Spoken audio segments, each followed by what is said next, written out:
Your only hope is to delay the fight? You have none.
Good evening, good evening.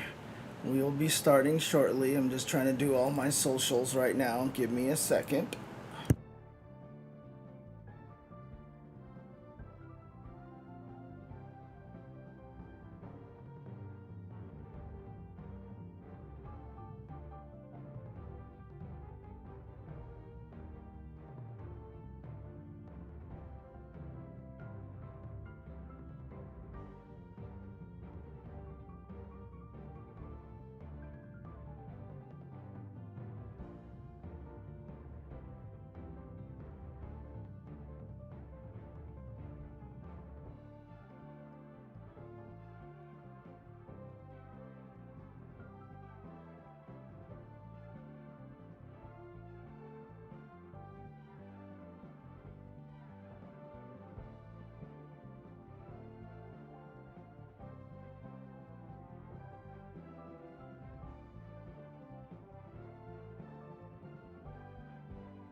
I mean, does it work with VODs?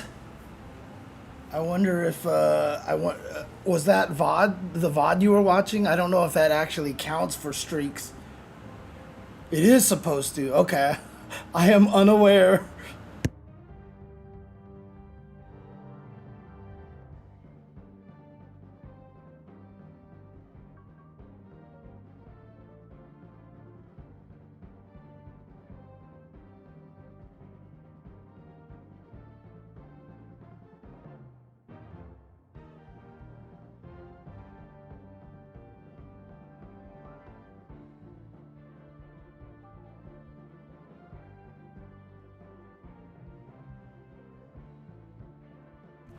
What's up, John? How's it going?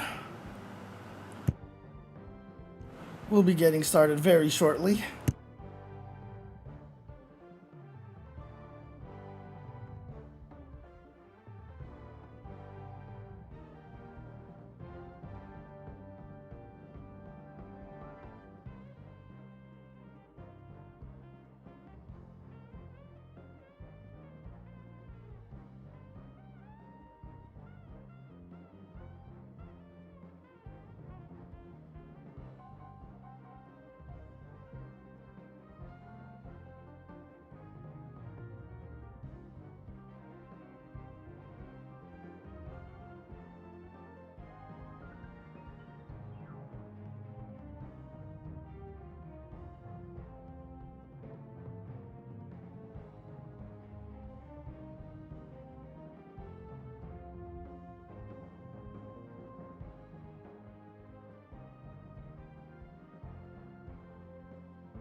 Well, I'm trying to keep it up, John. I'm trying to keep it up. So, I mean, I'm going to use the same team that I had put out during the beta.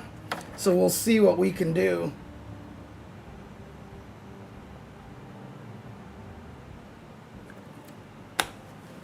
I mean, taking a break from socials and stuff like that is a good thing.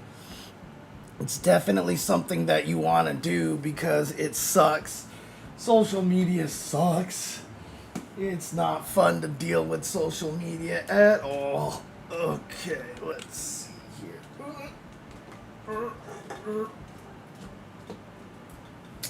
But unfortunately, when you are in the FGC and you are a quote influencer slash personality in the FGC, you have to stay on it. So this game can be beginner friendly. It just depends on like how quickly you push. Like, one of the things that people tend to do is that they try to get super good too fast. You know what I mean? If you're willing to take your time, and be patient with the mechanics and learn the game, you can learn it. I mean, I'm terrible at tag fighters, so I mean, I'll be a good indication to see how well I can actually get good at this. Yeah, I need to get back to exercising that. I'm not doing that much at all. And thank you for the sub, Hiro-kun. But there's a lot of very beginner-friendly elements to this game.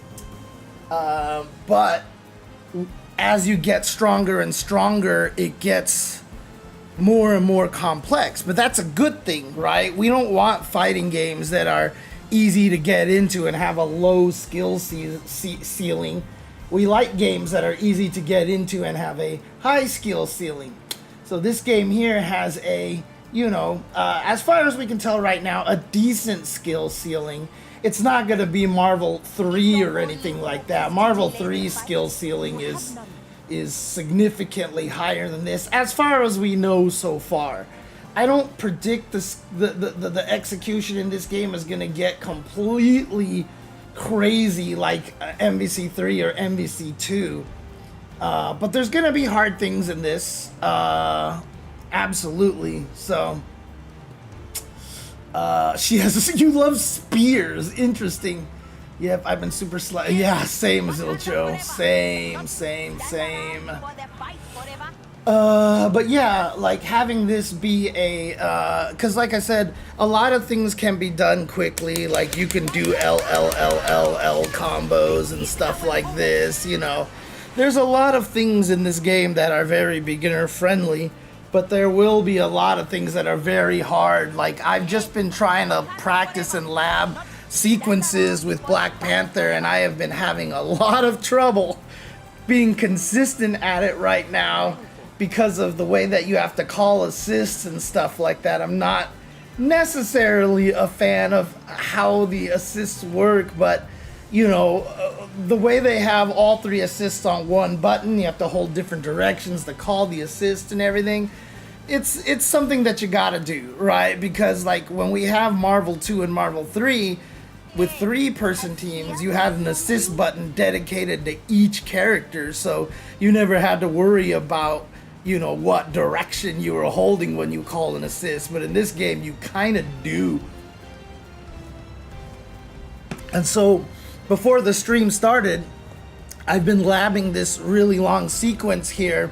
So basically, Black Panther, when she uses her unique and movement, you see she loses her bar. You can see the bar right under Black Panther right there. And she can gain it back by holding back an H and charging like this. But it's really hard to find knockdowns long enough where you can actually charge a decent amount.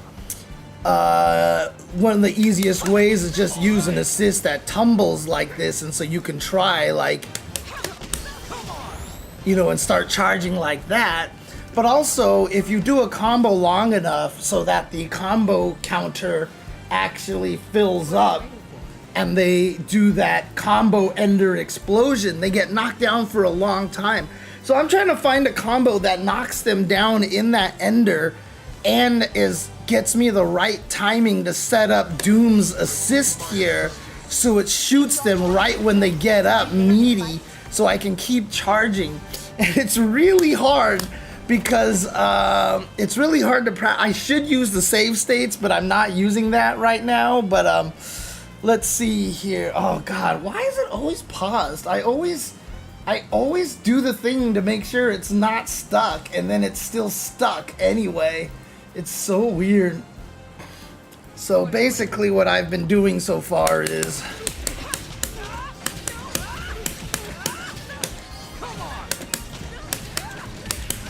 see, and that breaks right there. That's that combo ender. The problem is I have to call Doom assist in the middle of that combo, and when you call assist in the middle of the combo, it lowers the combo counter. So after I call Doom, I have to extend the combo a little bit longer, and I have to find the right timing for everything, and I'm still working on that.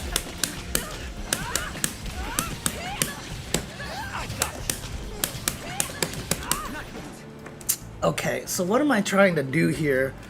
What I want to do is I want to launch like this, call Doom, and then so the problem is I can't test it because you have to have the combo count at the exact right spot.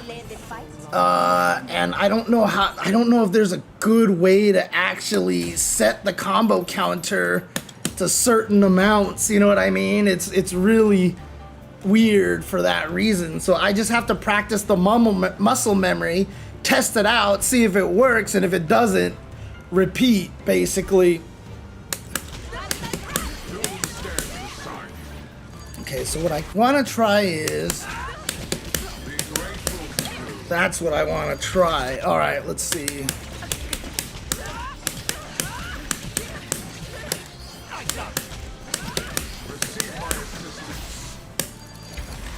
See, that was too early that time. God, but the way that it drains it, it's like no matter what, I don't know how, because like it drains the meter, which forces me to do something longer, which is already really difficult. And I don't want to rely on a wall splat like this because I might be on a stage with no wall splat. So I want to do it with the combo blowout, but like that means I have to do something significantly faster. So I have to use light attacks at the end of that potentially, so I can do something like that, and maybe that counts because it's not damage. The blowout is number of hits, so that might actually work better if I just do a bunch of lights like that. If you do the combo ender like that, they can't quick rise or anything. If I'm not mistaken, I believe it's a hard knockdown. Oops. Whoops.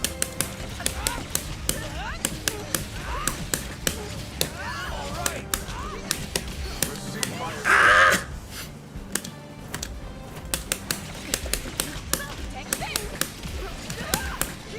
Dang it.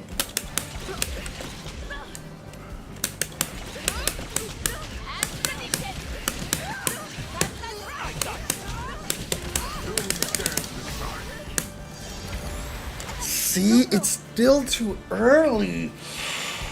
It's like that reduction makes it so that there's no way to get Doom's thing timed right. There's always going to be a small gap just by nature of the fact that calling an assist drains the meter, so I still have to get a certain amount of hits in there.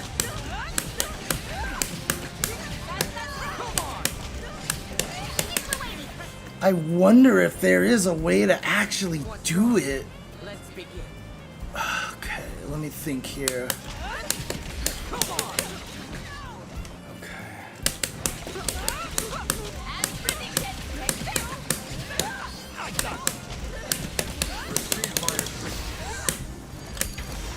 See?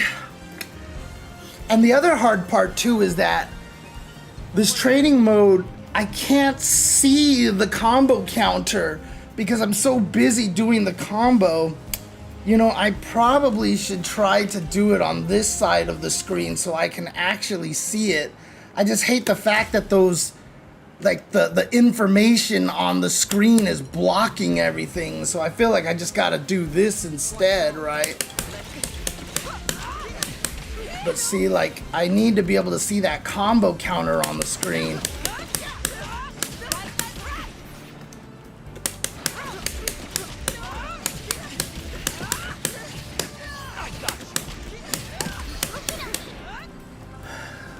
Because the combo counter thing goes away so fast. I wish it stayed on the screen, to be honest with you. I feel like it should have stayed on the screen. At least for training mode, you know.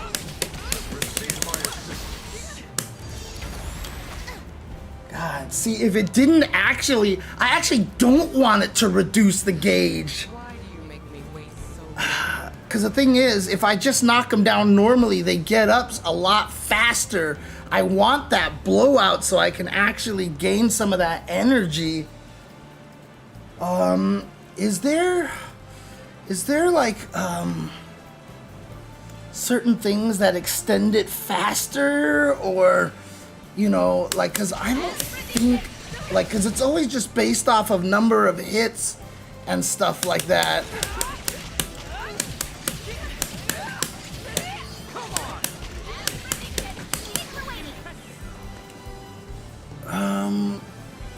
God, how do I do this?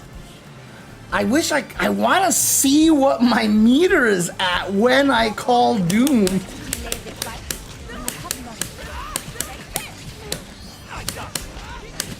You have not. But as soon as I try to look over there while I'm doing the combo, I end up dropping the combo.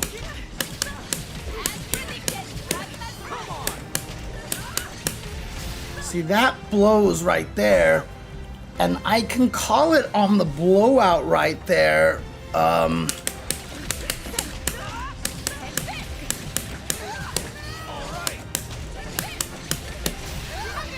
Whoops.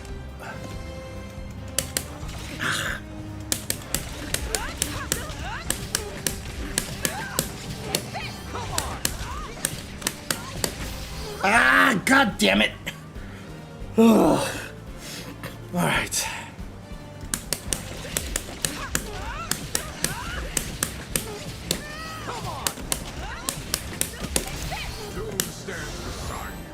But see, there's a gap right there. The gap is right there. And so I can't charge up.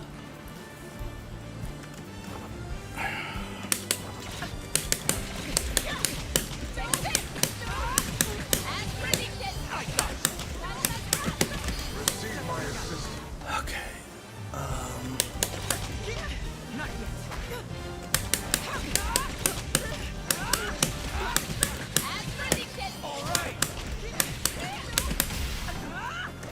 Okay, What's wrong? Let's begin. so I can do 1, 2. So if I launch, I can do 1, 2, 1, 2. What did I just do? Shoot. What did I just do?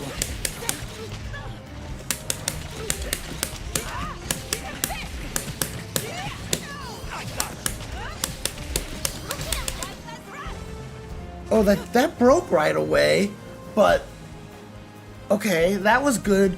Oh, I see, because the move beforehand puts it at the red at full, and when it gets full, you can't drain it anymore. So maybe that would work. Whoops.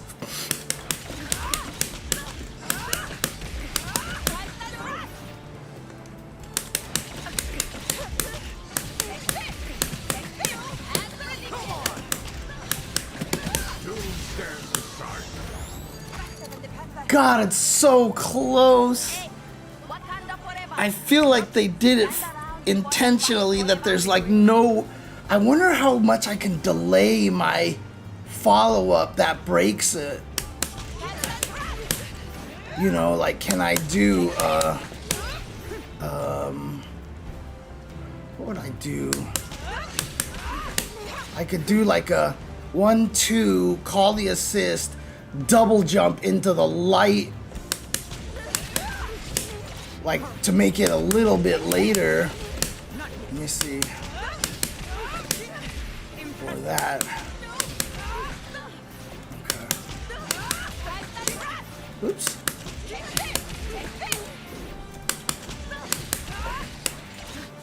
Yeah. Like that. That might actually work.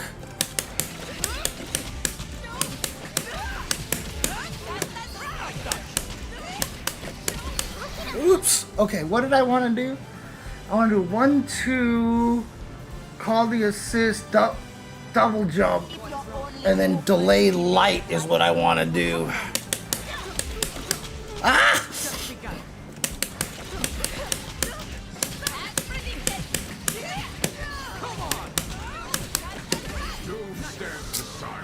God, I hate that.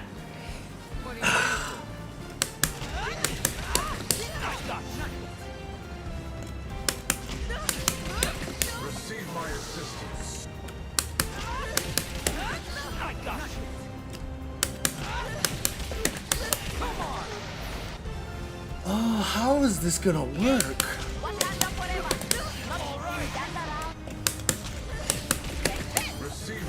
Because there's no way to jump cancel and call the assist at the same time, it looks like.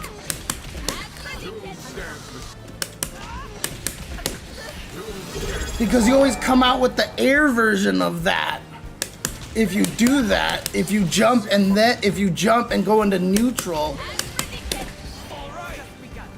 Okay, that kind of worked, it looks like.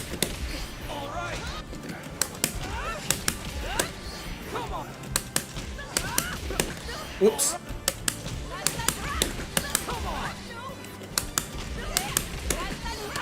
Yeah, okay. I just have to be really fast.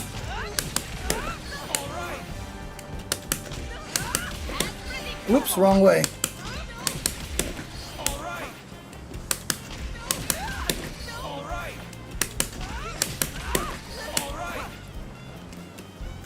Ah!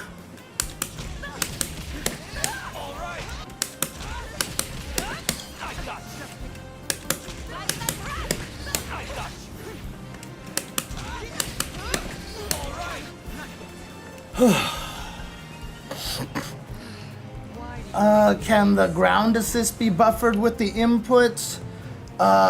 Which part are you talking about? Because I'm trying to get, this Doom assist here, but when you do that, it drains the, unless you're just talking about the assist plus the jump, it looks like I actually have to hit assist up, like plink that basically.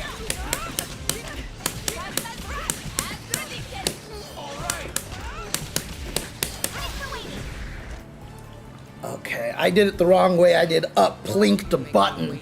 I need to do plink into up, which is a very weird sequence.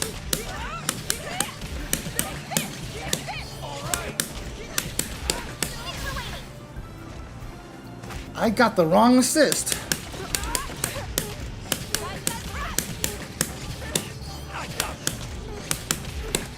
Oh, I did it again. I did up in the button. That's so weird.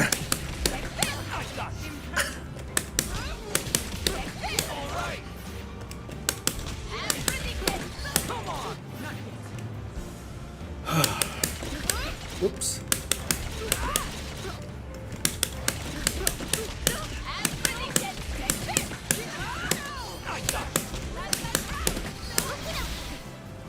Why do I keep calling the wrong assist? Because I'm just pressing it in neutral, that's why. Am I gonna have to jump back? Is that what I'm gonna have to do? Whoops. No, because that's the wrong assist. Oh my god. Oh, this is gonna be annoying. Yeah, I'm gonna have to hold back and not plink assist into up. I have to hold back and plink assist into up back into punch just so I can call the right assist.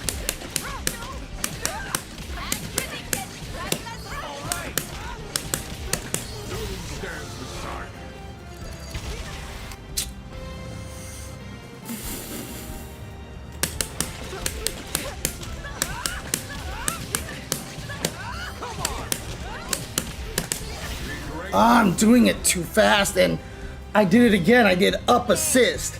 If you jump cancel assist, so if I hit up assist, I get the aerial assist instead of the ground assist. I have to hit assist and then up, but it's my brain can't process doing button up as a plink as opposed to up button because I've done that a lot in other games and stuff like that.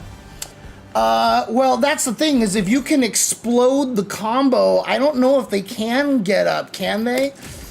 I thought like you had hard knockdowns in this situation, but I might be wrong on that. Let's just see here.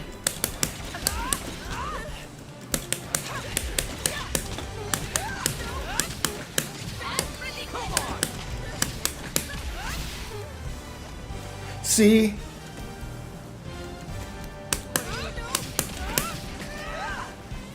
Oh, wait, what?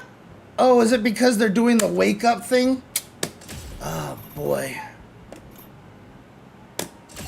Do I have to turn this off in order to get her to roll forward? Why are you not trying to ground tech? Are you set training dummy? Ground tech? What the hell? What the hell? Why was it wake up? Oh, there we go. I guess these are considered two different things. Okay, there we go. Now just to test this part too, I just want to see if I can get them to roll and then do this. Just so I know. Roll then jab, okay.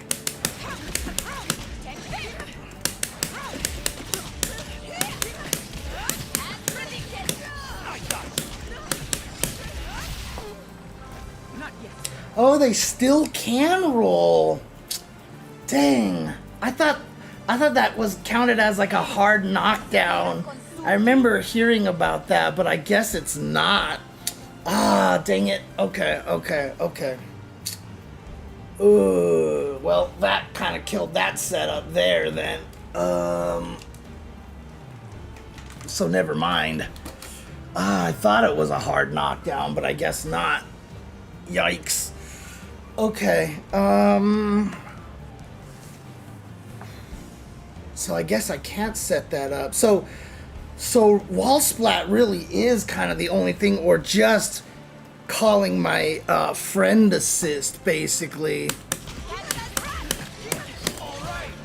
So can I do this? Whoops.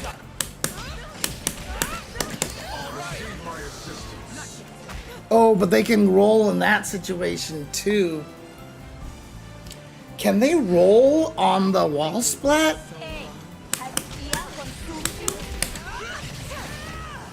Because they're stuck. Wall splat is the ultimate setup then. So then what I'm trying to do is, okay, I need to change. No, New York City has a wall break here. So let's go over here, shall we? So in other words, if I did...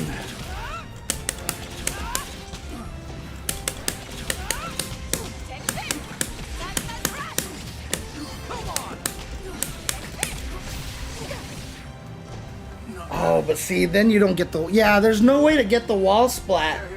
There's literally zero ways to get the wall splat because you're always gonna get the transition.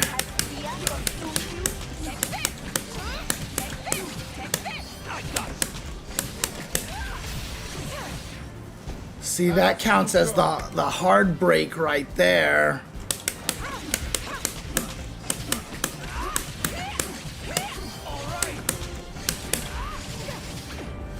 see, you always get the transition that way.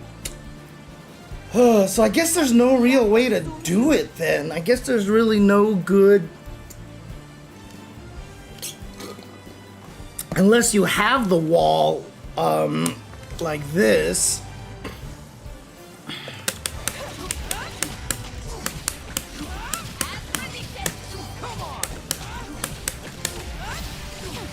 Oh, but you don't get the wall splat that way. I have to do,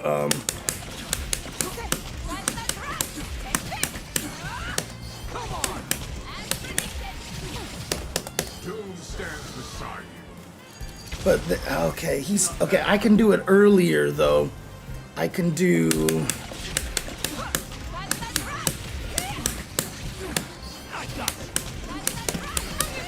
Yeah. So I gotta do... Maybe on the launch? I think I can actually test it. I can test this one without having to do... Oh god, it just combos. Well, you know, I mean, maybe that's what I need. Maybe that's fine. Maybe that's fine because that just extends it, right? So I could do something like...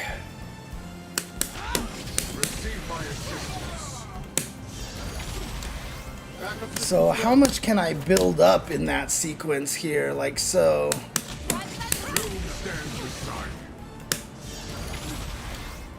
I can get 2 blocks that way, which isn't too bad, to be honest with you. Yeah, you can definitely do double assist calls. But I'm just trying to think of like slightly more practical ways to make it so that you don't have to, you know, use like a billion assists and stuff like that. System stable.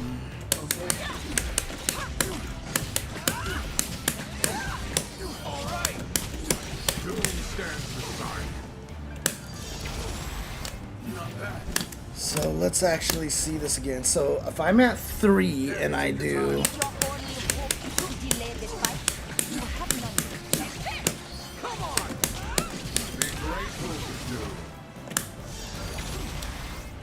Yeah, I can get about 2 blocks. Now, what if I spend one and then try to get it back?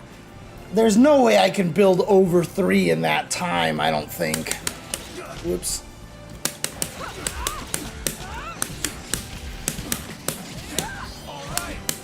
Whoops.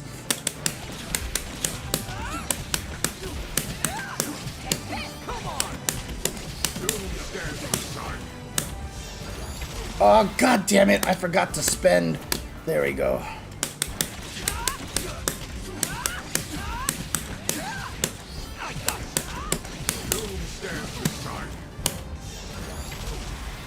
System stable.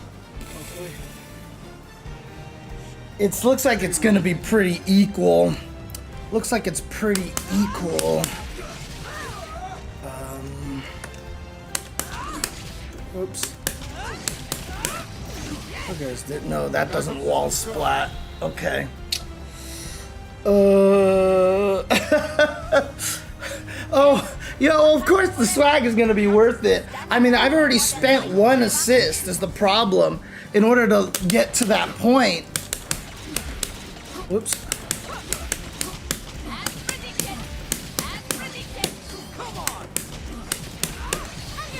Like, the problem is the assists, when do they become, like the combo has to be over before the assist can be called again, right? But I'm guessing they all show up.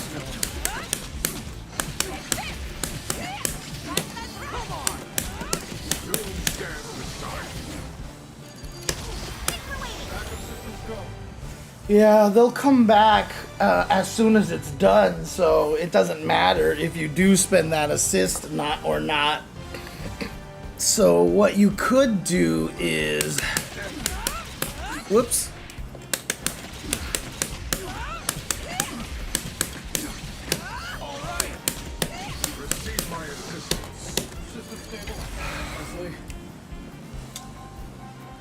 I didn't do that right. Wait, what was I trying to do? Shit.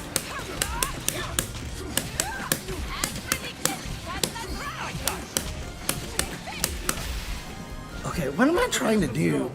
I'm trying to do... Well, because the problem is if I call Penny, she does the uppercut super, right? And if she does the uppercut thing...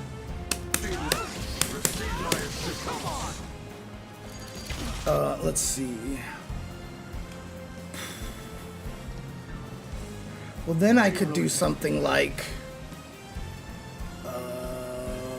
let's spend one.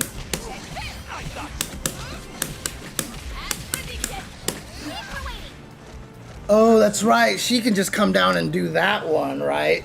So in other words, if you do something like... Backup systems Whoops. go. So if I call Hugh like this,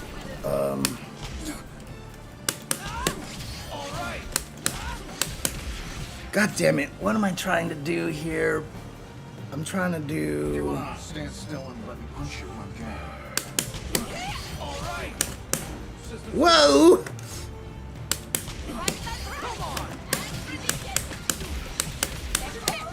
Systems go. Okay. I'm trying to just test here. System stable. Backup system. What am I don't have a plan here. Be grateful to do. I mean, that's interesting because the laser follows him a little bit. The laser follows him a little bit.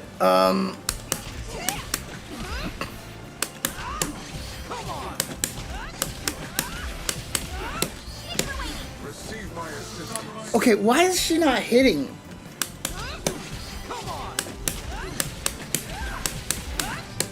Whoops.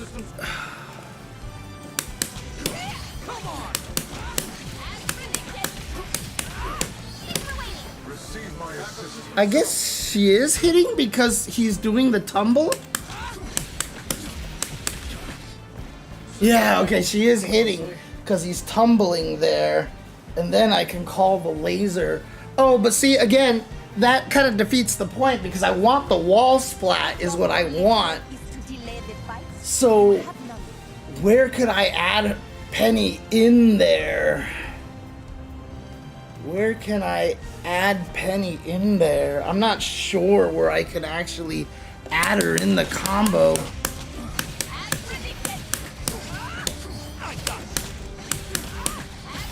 Oops.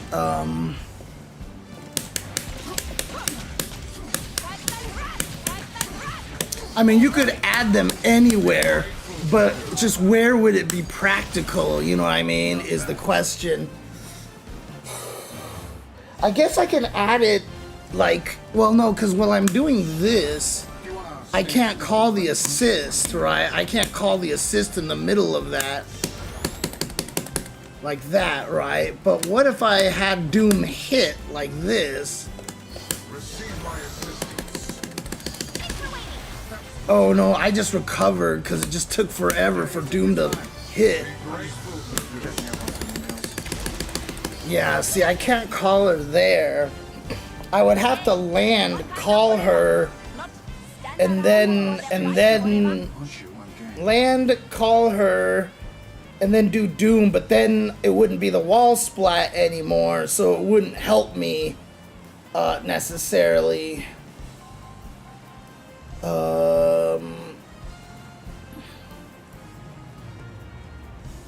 Well, see, the reason why I can't do that, Necromancy Black, is because the combo's basically at the end right there, right?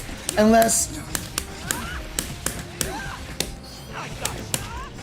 Whoops. Unless that Doom call... Again, I hate the fact that it's so hard to see your combo counter while you're actually doing these combos, you know?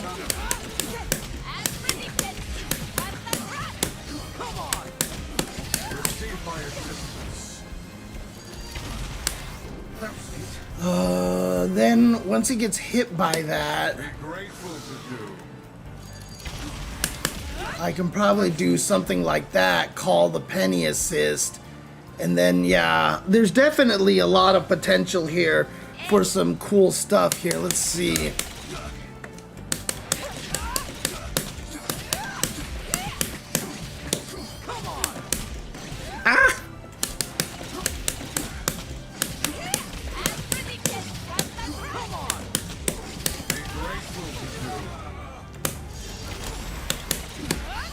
Shoot. Okay.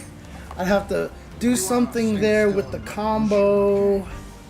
Maybe just heavy, heavy. Heavy, heavy. Maybe just do like a... end it like that into Penny. But then does that mean I don't really build a lot of meter? Whoops.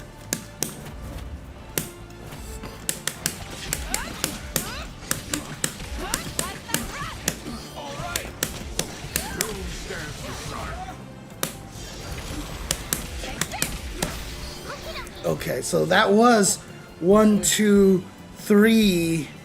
So I could have done that. So I could have done the combo that I wanted to do, and I only get 1 block back that way. I wonder how much I can actually push it. Hey, take your time. I'm just...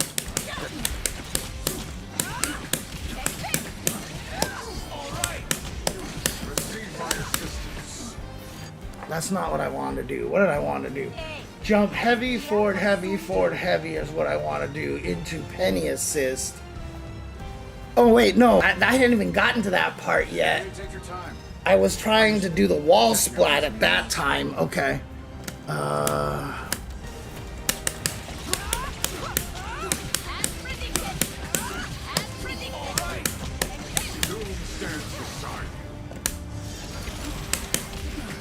Okay, so I got a block and a half back there.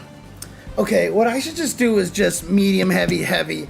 Because then I can jump later because I have a faster button to start. Only hope is to And you're not gonna optimize much damage that late in the combo because there's gonna be so much combo scaling anyway.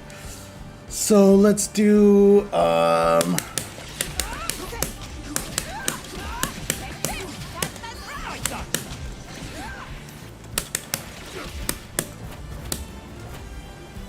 actually, can I do this? I can. Okay.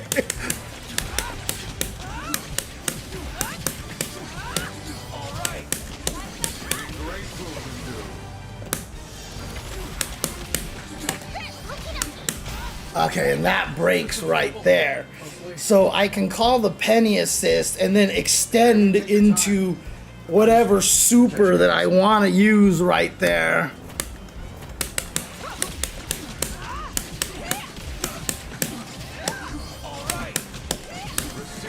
That's not what I wanted to do. Okay, that's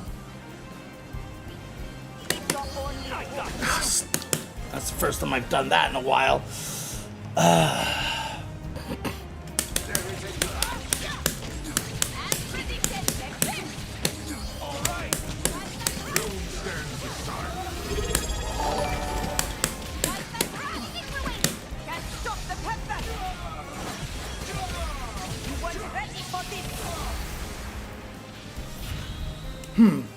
Can you call the assemble thing when assists are in cooldown?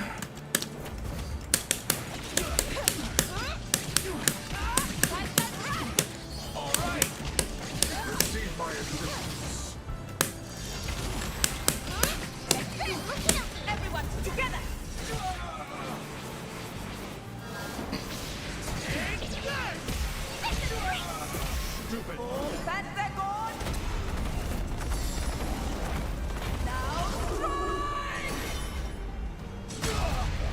Ow! Jesus! Hey, thank you for the sub, Sarah Death. Appreciate you, as always. Let's see.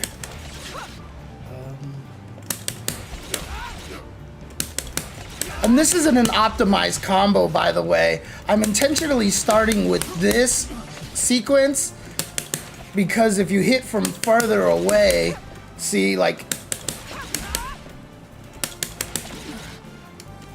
it gives you the best chance of it connecting. I mean, I probably could just do like that instead, but let me see. See, that's what I'm worried about right there.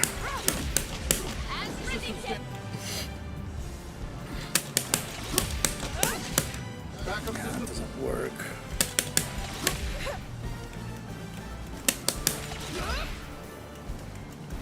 How fast can you attack out of a Hey, dash? take your time. Really fast, Catching huh? up on some emails. So could I technically do?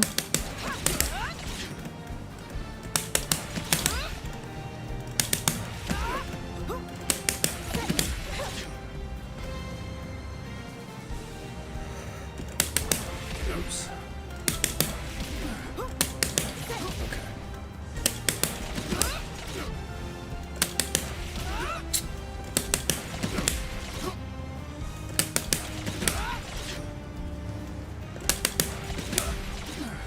Ooh, that's tricky.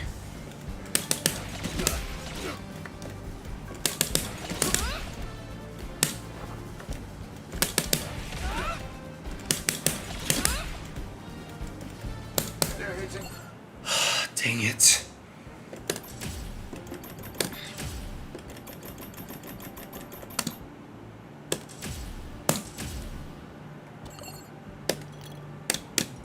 Take your time. I'm just.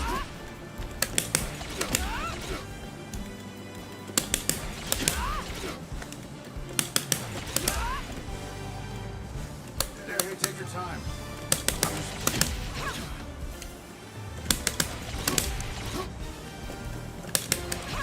What's the speed of this? 7. So I have like 7 frames essentially. Oops.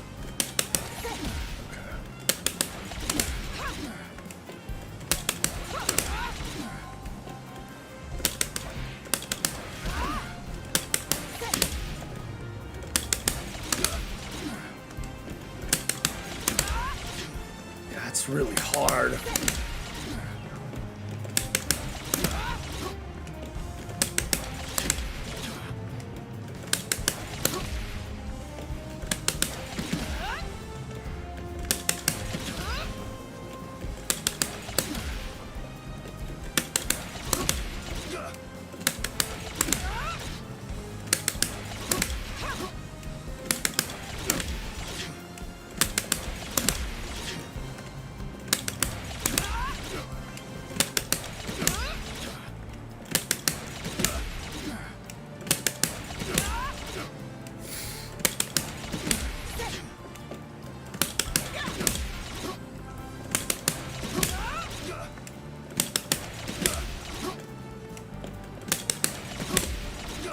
I don't know if this is worth it. Ugh. To try this. It'll be worth it if I could do like that, maybe. Like that. Well, that's only plus 13. That's not even better. Yeah. That's actually better.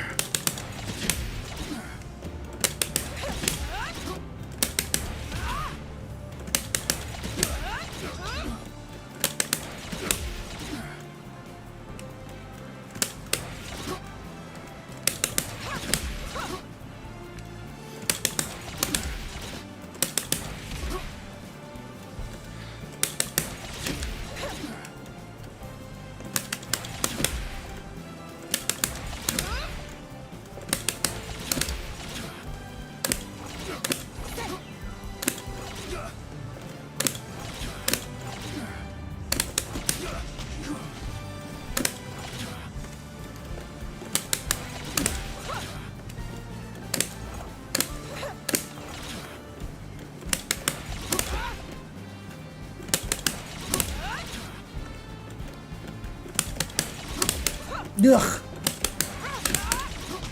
System stand.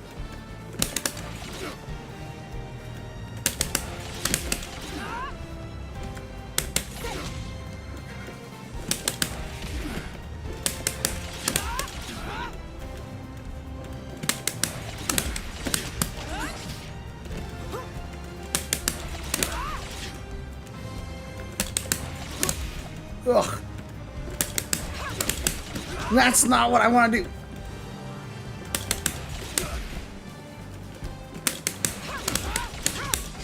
Ugh, that's not what I wanted to do.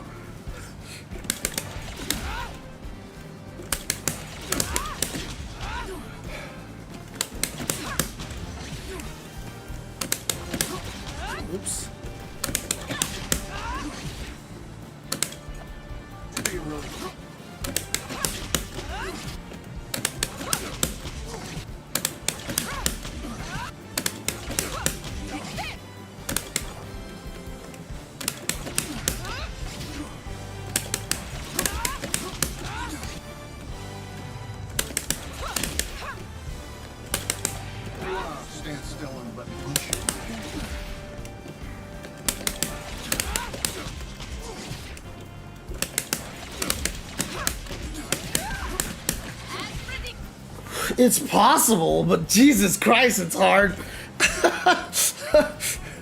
you really think?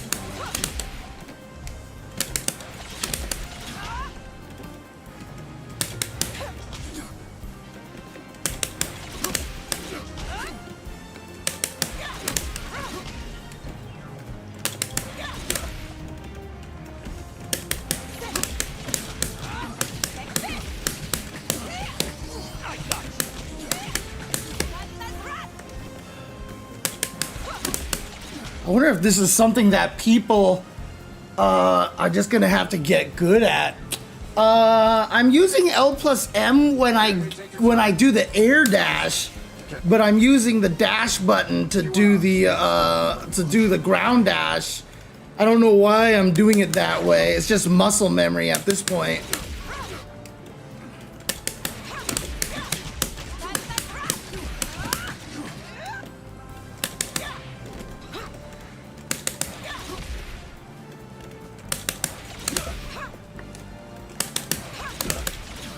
God, it's crazy.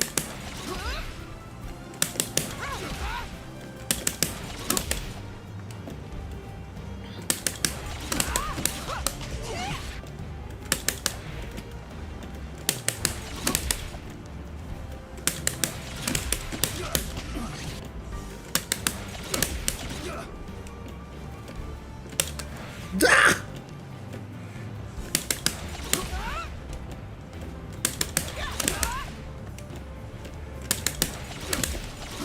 God, it's hard.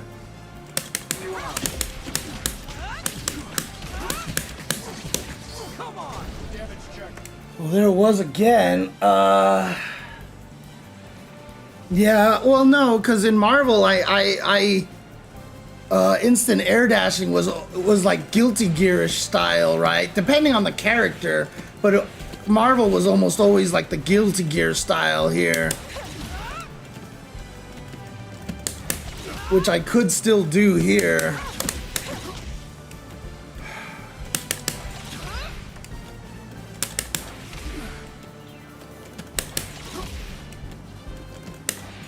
If you wanna stand still.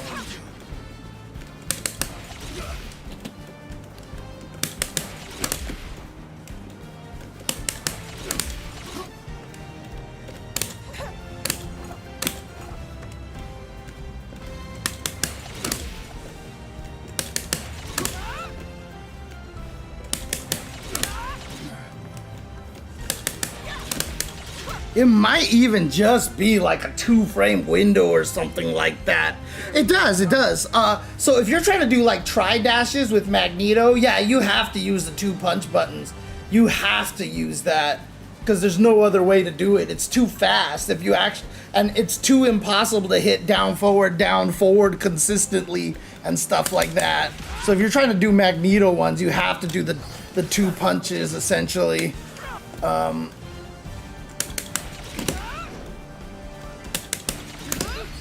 It's really a shame that this game doesn't have a frame meter.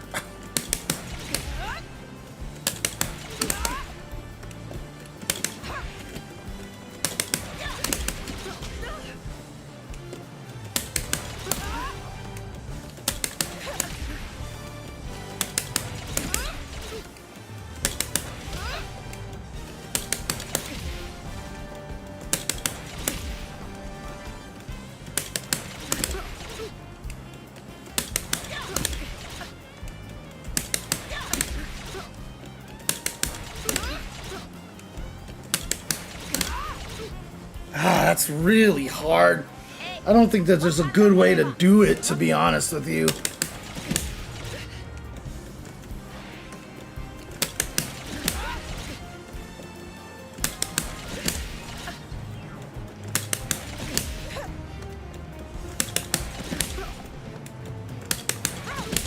Like I said, it might just be like a little 1 or 2 frame window.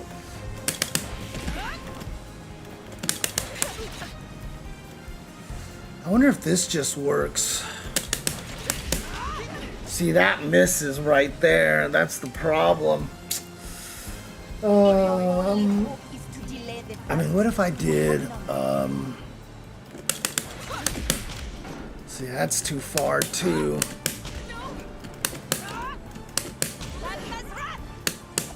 You need the light because of that move right there. That move is really good.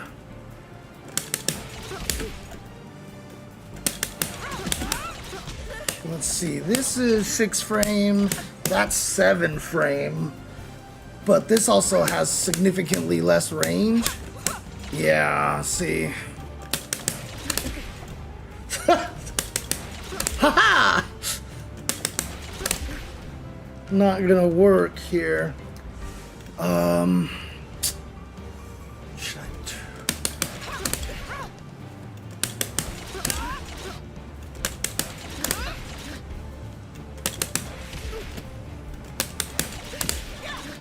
Yeah, not really a good way to do that. So if you hit him from far away, you're gonna have to go for a far route here, like that. So can't do that. So the best you can do is probably, whoops.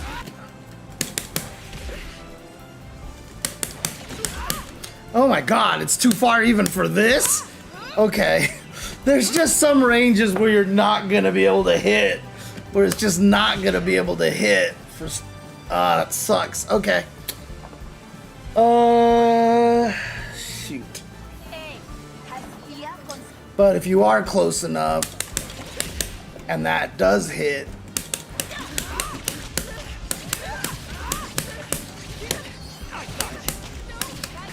okay, so then what I want to do.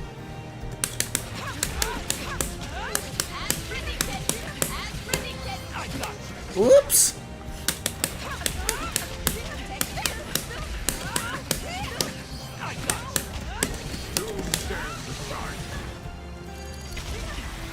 Okay.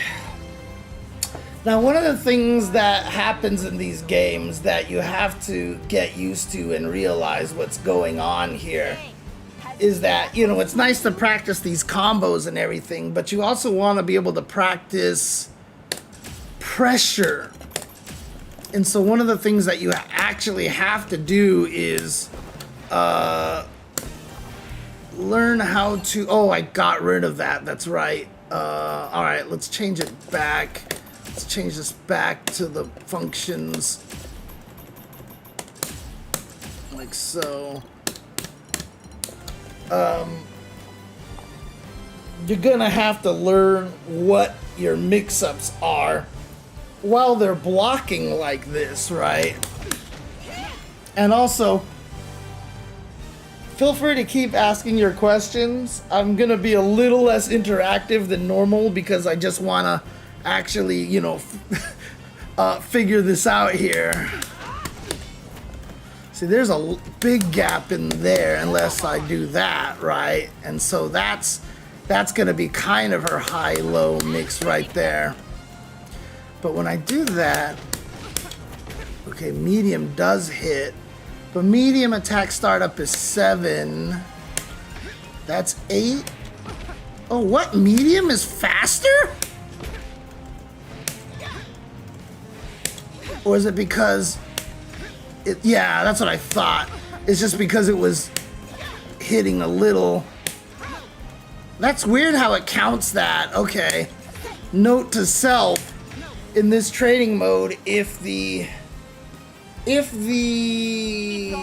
move hits late, it gets added to the startup frames, not the actual startup frame. So that's a little glitchy in the training mode right there. But still, the difference between 6 frame, well, the funny thing is that if I do light right away, it does take a couple of frames to hit. This actually does hit faster.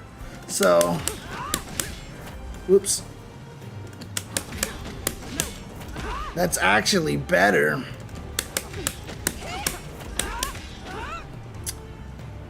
And then, wait, this is an overhead too. Does she have a low? I think she does. Is it the medium? Yeah, okay, there you go. So that's a low right there. And then that's an overhead. Unfortunately, you know, you can see it telegraphed by the big flashy lights right there.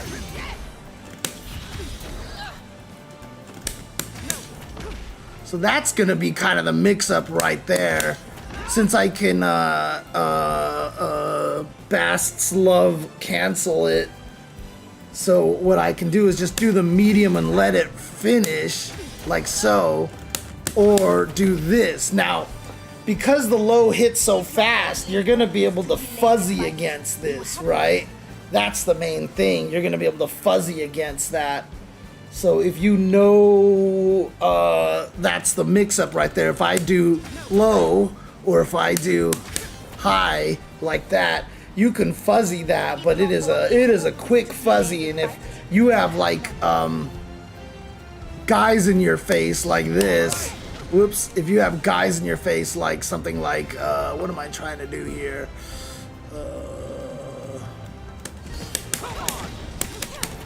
Like it'll be kind of hard to see, but some people, I mean most people who are good at tag fighters who can actually multitask should be able to block that pretty easily. So what could I do instead that feels a little more, excuse me, a little more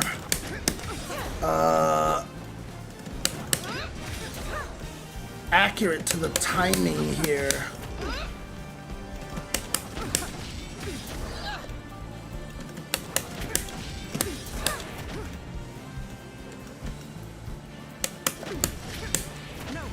I mean, I can do that, and that would mess your fuzzy a little bit. If you're trying to fuzzy, then you'd have to fuzzy low, high, low. You'd have to get good at all three of those timings, which of course is that.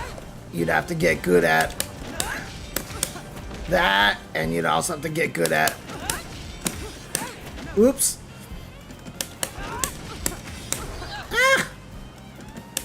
Oh, I'm out of meter, that's why. Like that. So there's lots of ways to do that. The problem with this one though is that there's enough time for you to jump in there if I don't cover it with another assist.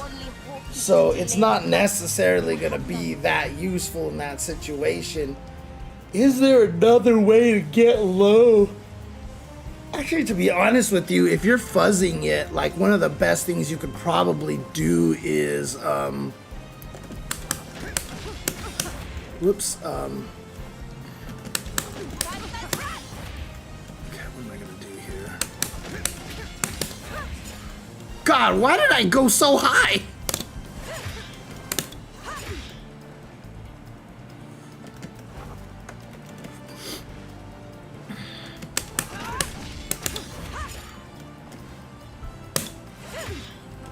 Does that work? No, it does not.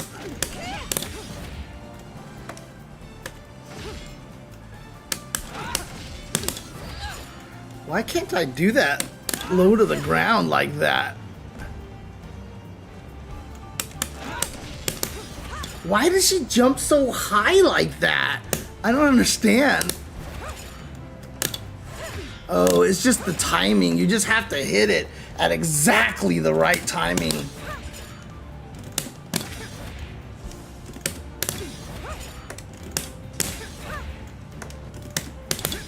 I don't...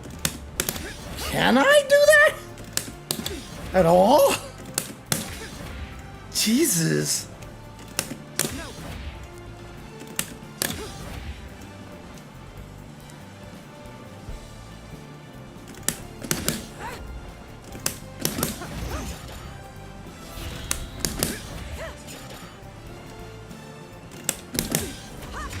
Oh, there we go. Oh. I see. I'm doing the medium one. I need to do the light one because the light one looks like it stops her. It looks like. Okay, so what I need to do is no, but that is what I'm doing, right? Because like, whoops.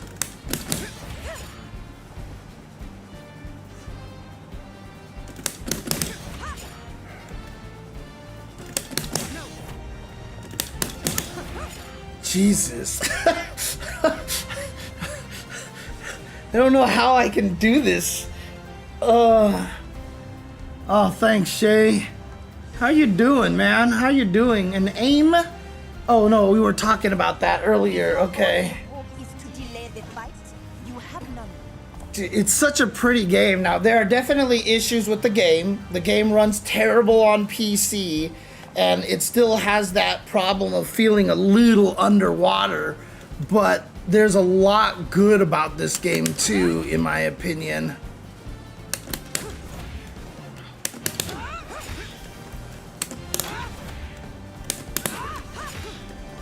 Oh, is that... What the hell?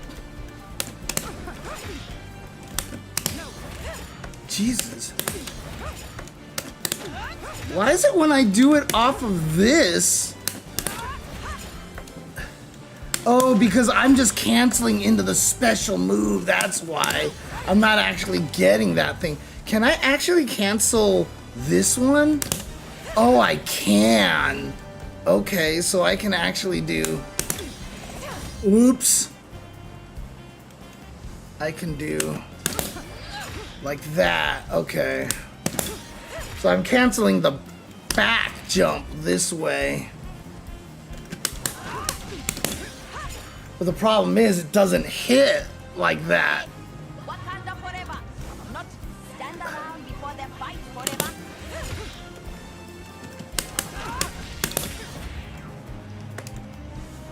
Can I do... Oops.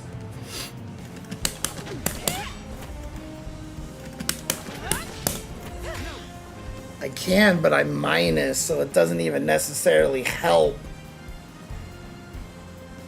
This is an interesting game so far. It's an interesting game. Yeah, I know. I haven't seen you in a while, Shay. I haven't seen you in a while, but glad to know you're still kicking it. So, You have none. glad to know you're still kicking it. Hi, Nathan. It's too early for food. Oh, look at you. Look at you with the headbutts all of a sudden. Hi. Hi. Hi. Hi. Hi. Little boy. Mwah. Little boy. It's so funny because he like raises his head to meet my hand, and sometimes when I pet him and I like move my hand, he thinks it's gonna do it again. So he does this, and then he goes, and then there's like nothing there, and he's like, "What? Where did everything go?" Why do you insist on sleeping on the keyboard, Nathan? Why do you insist on sleeping on the key? Here, look, there's a hand rest here, which is really soft, which is much more comfortable than the keyboard. But you always want to sleep on the keyboard. You always want to sleep on the keyboard. If your only Don't, hope here, is to delay you the can fight, sleep on the hand, the wrist guard. The wrist guard is soft. The wrist guard is soft, Nathan. Yeah, see? Oh no, you're pushing the keyboard again. Why? Why? Oh, Nathan, what are you doing? Oh, God.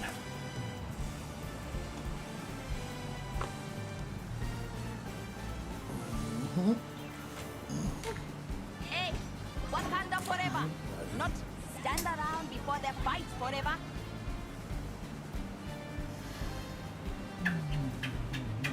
What a good boy. What a good boy. Look at you. Look at you. Hi, good boy. Hi, good boy. Hi, good boy. Hi, good boy. Look at you, good boy. Hi, good boy. Yeah. Whoa. Whoa. Hi, good boy. Hey, has fear consumed you? Hi, good boy. Oh. Oh. Are you trying to get in the way of my labbing session, Nathan? Are you trying to get in the way of my labbing session? Is that what you're doing here?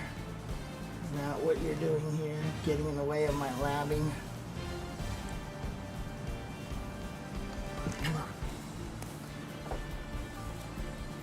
Boop. Oh. You can do whatever. Yeah, yeah. It's kind of true. It's kind of true. Oh, look at you. Look at you, cat. Ah. Oh yeah. Let's get the brushes on the cheeks. 'Cause you really like that. You really like the brushes on the cheek. That is your favorite thing. Yeah. Mr. Sheddy Cat, because it's still so warm over here right now. Why is it so warm? Actually, it's August. It's always warm in August. But I've been doing a really good job trying not to run my air conditioner at all this summer. So I've just been like burning up all summer long.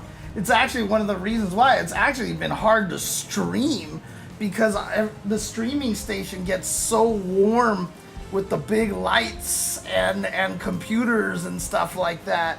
It gets so warm over here. And so it's like a lot of times I'm like, I don't want to stream because it's so hot.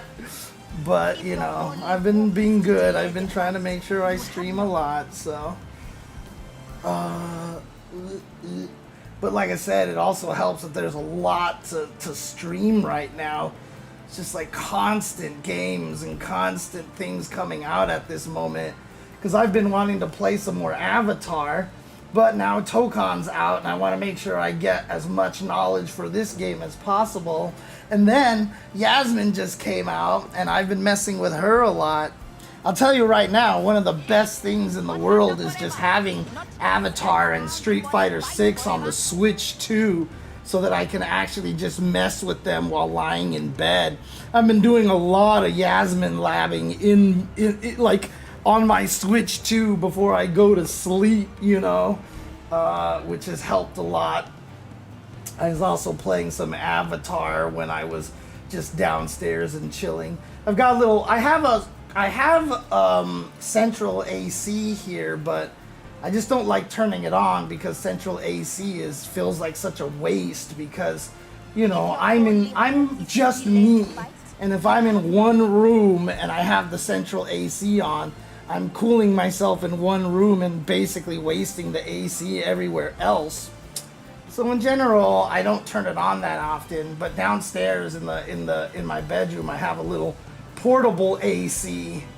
And a lot of times I just turn on the portable AC and I just sit in front of it when it's like really hot. And when I do that, I usually bust out the Switch. And so I just end up playing like Avatar and Yasmin while I'm down there. So, oh man.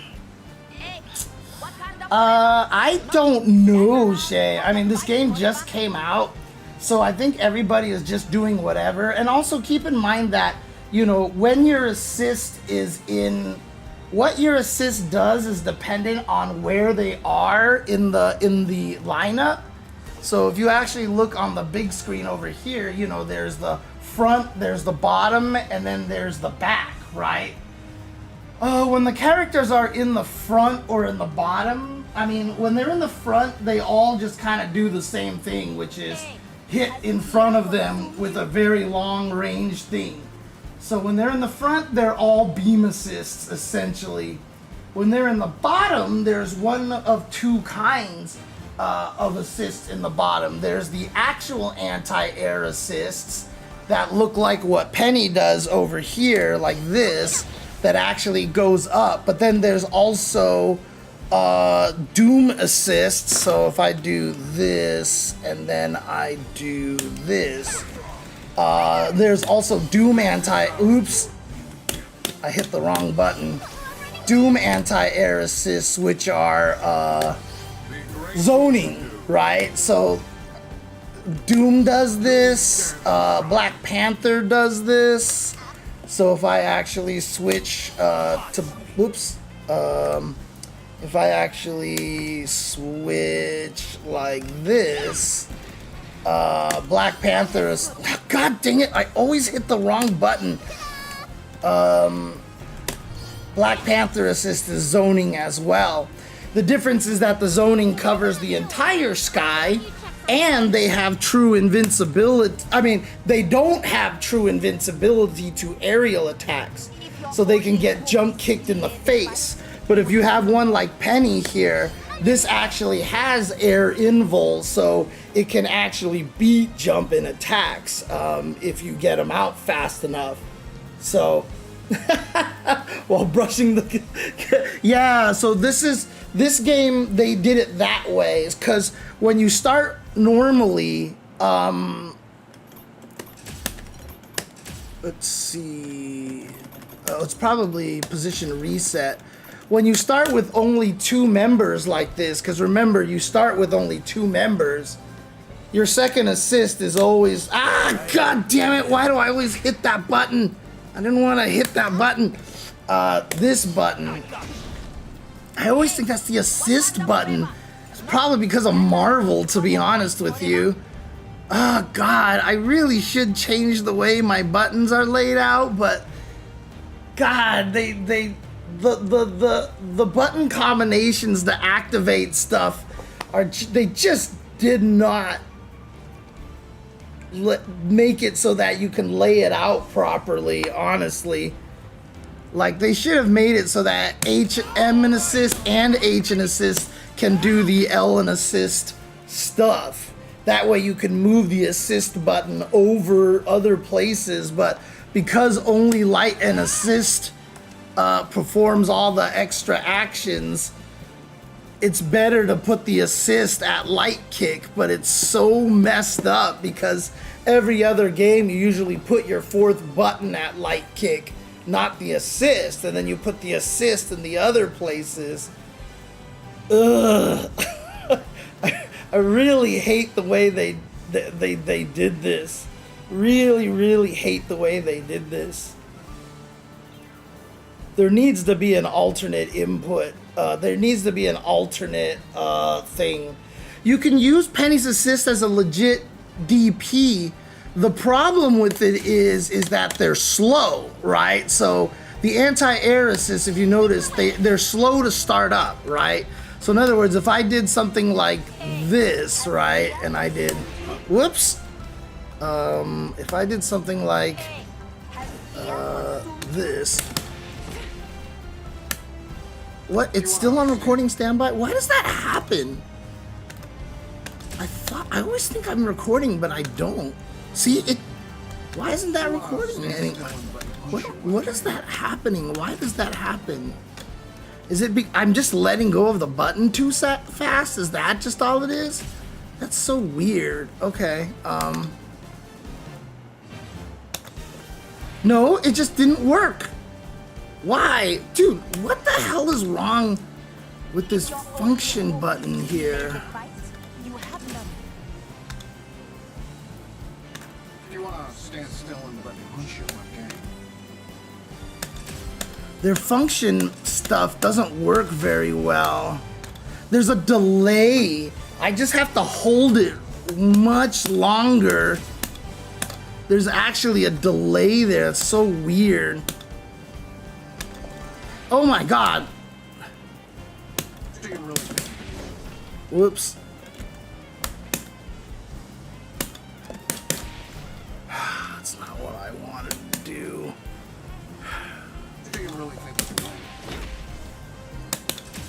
Okay. So now if I play this back. Whoops. Dang it. Oh, I keep hitting the wrong button again. I'm not hitting the assist button. So yeah, so like you can see if you try to call it in reaction. Oh god, I couldn't even figure out what the assist button was. You see how he couldn't land in time, right? Now, the hope is that Iron Man keeps attacking and doesn't realize you called an assist. So while you're blocking Iron Man, Penny hits. But in general, the anti-air assists are pretty slow. So like Iron Man could have landed and blocked in time on that one. So like if I record Iron Man to do, whoops. If I record him to do like say, fight. and then I low block like that, then if I tried to do this again, see how he can block like that, right? But at least it gets them off of you, right? There is a way to get them off of you like that. I don't know if he can actually hit Penny before she DPs when he's on the ground. So like if I did something like this, whoops. No, let's not do that. Actually, let's do, what do I want to do? Hey, what kind Ah, I didn't do anything. stand around before the fight? God forever? damn it.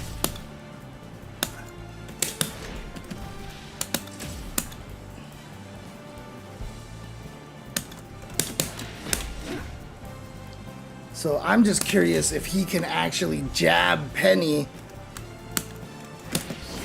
Yeah, see? Like that, right? That's the problem right there. If your only hope Did I- is to oops. delay the fight, you have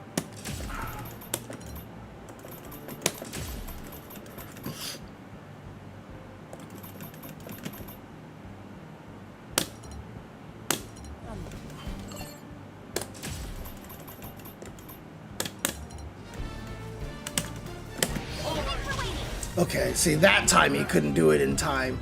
But the later you call it, god damn it. It's gotta be a, I don't like the way the functions work on this thing here. The function, they need to implement it more like Street Fighter, honestly. only hope is to delay the fight. See, that's the problem, is that those moves are only air invul, but not ground invul, honestly, so. You should be able to whiff punish unless I'm blocking the jab as well, right? So if I do like this, whoops.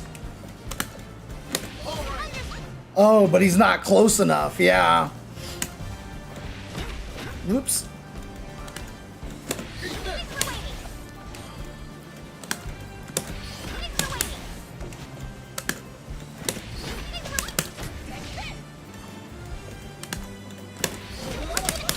Yeah, see, then I can whiff punish him like that. Yeah, so that works for sure.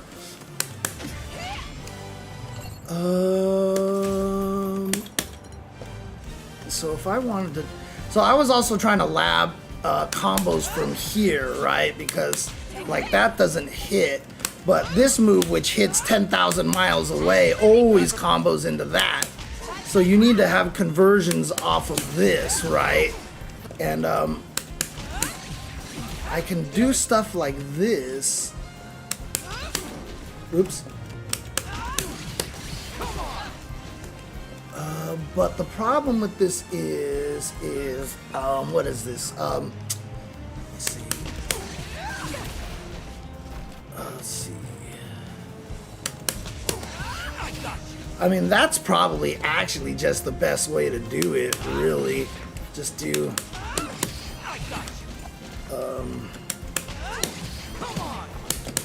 Oh God, he's so far away. Holy crap, okay.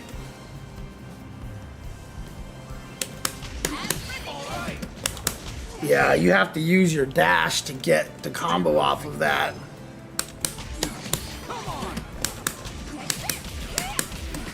You know, etc., etc. So one of the hardest things about, oh, you could jump cancel it, but at that range, like, like, okay, that hits. Good God. Oh, okay, that works. So jump forward H, 5H, double jump, stuff works. That's good. Yeah, okay. Whoops.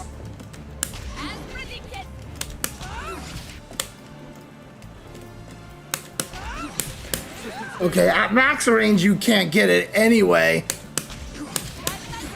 Oh my God.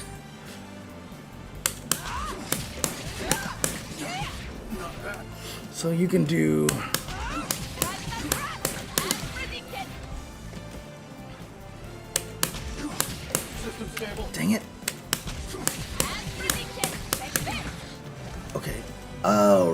does that work? Whoops. Dang it.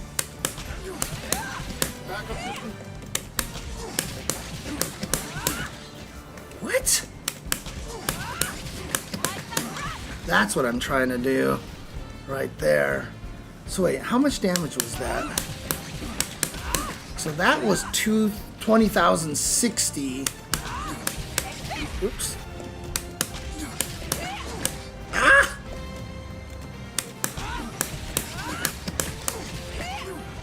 Okay, 20,700. Okay, that's right. Okay. Hey, thanks for the sub, Super Mecha Koopo. Appreciate it. How's the labbing been going? Going all right, decently.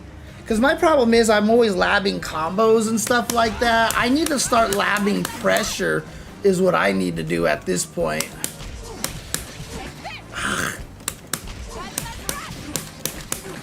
Dude, I bet you this game is so much easier to play on a hitbox. Jesus.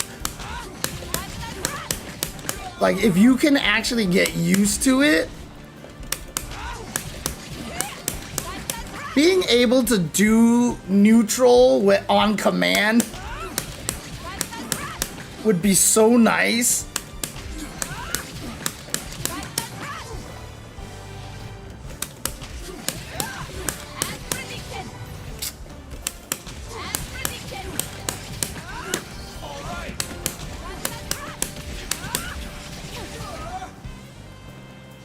Oh man. Yeah, labbing neutral is what you really have to do.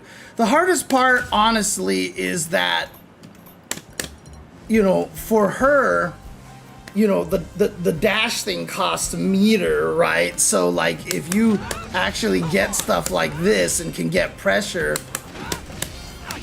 it also requires you to, you know, it requires you to, manage your meter a lot too. See, there's a big gap, that one.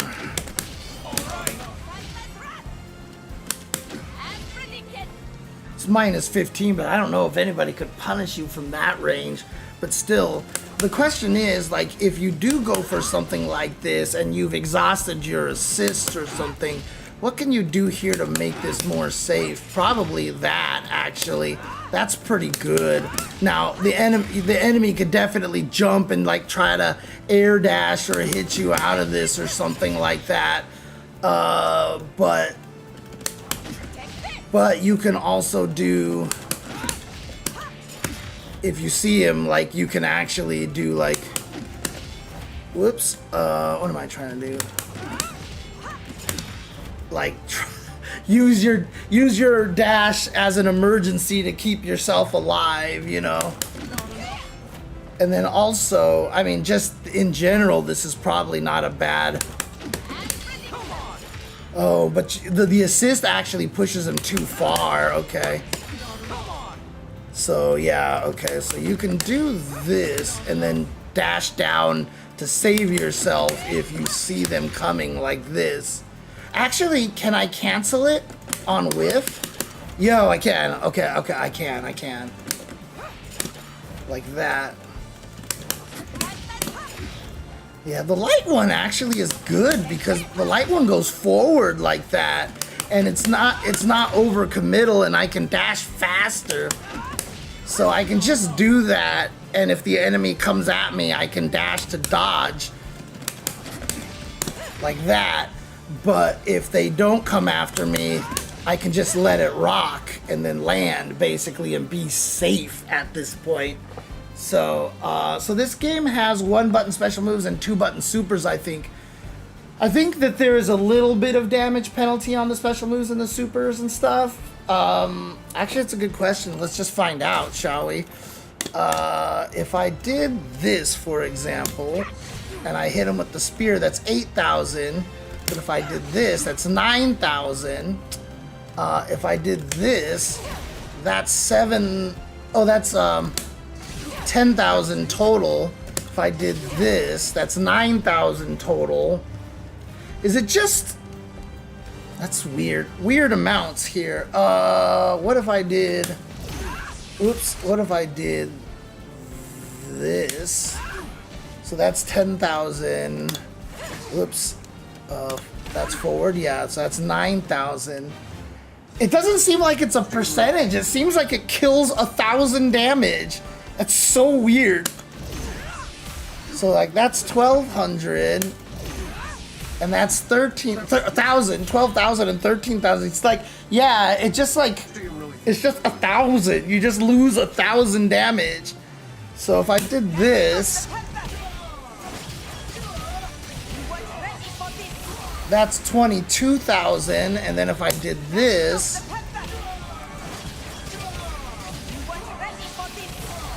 it's 20,000. Interesting. It's like, does it drain? Does it just like have a barrier at every 10,000 or something like that? Like the first 10,000 you lose 1,000, then the second one you lose 1,000. I don't know. What if I did this? Thank you, Buck. Here's a surprise for you. That armor won't protect you.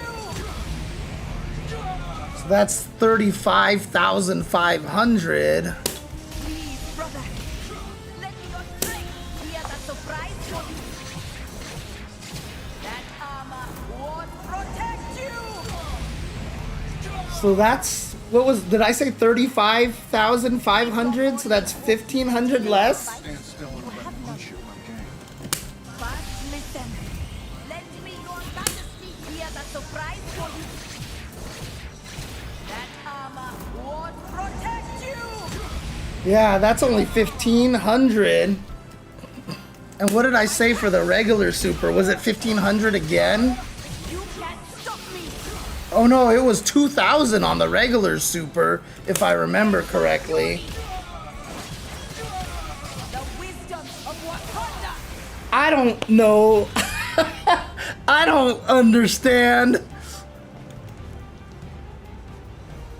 If you're on, this is our moment.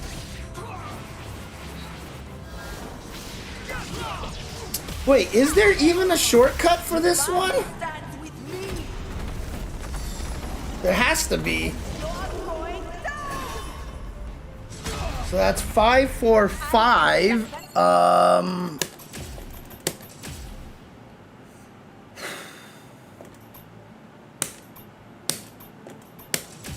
Assist plus quick special. Okay. So that's so 545.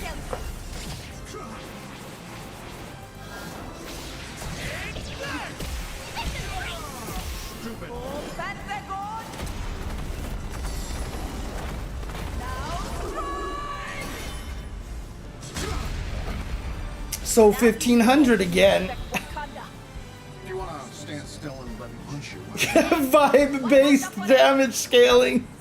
Basically, yeah.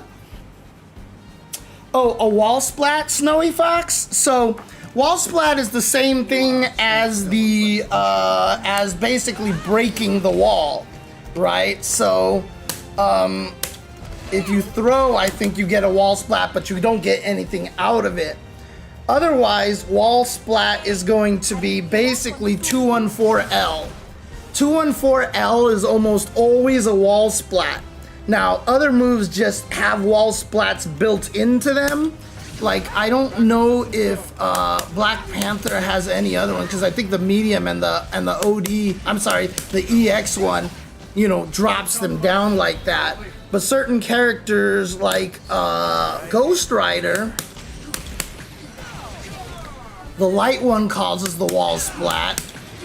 Oops, how do I get this one here? Oops.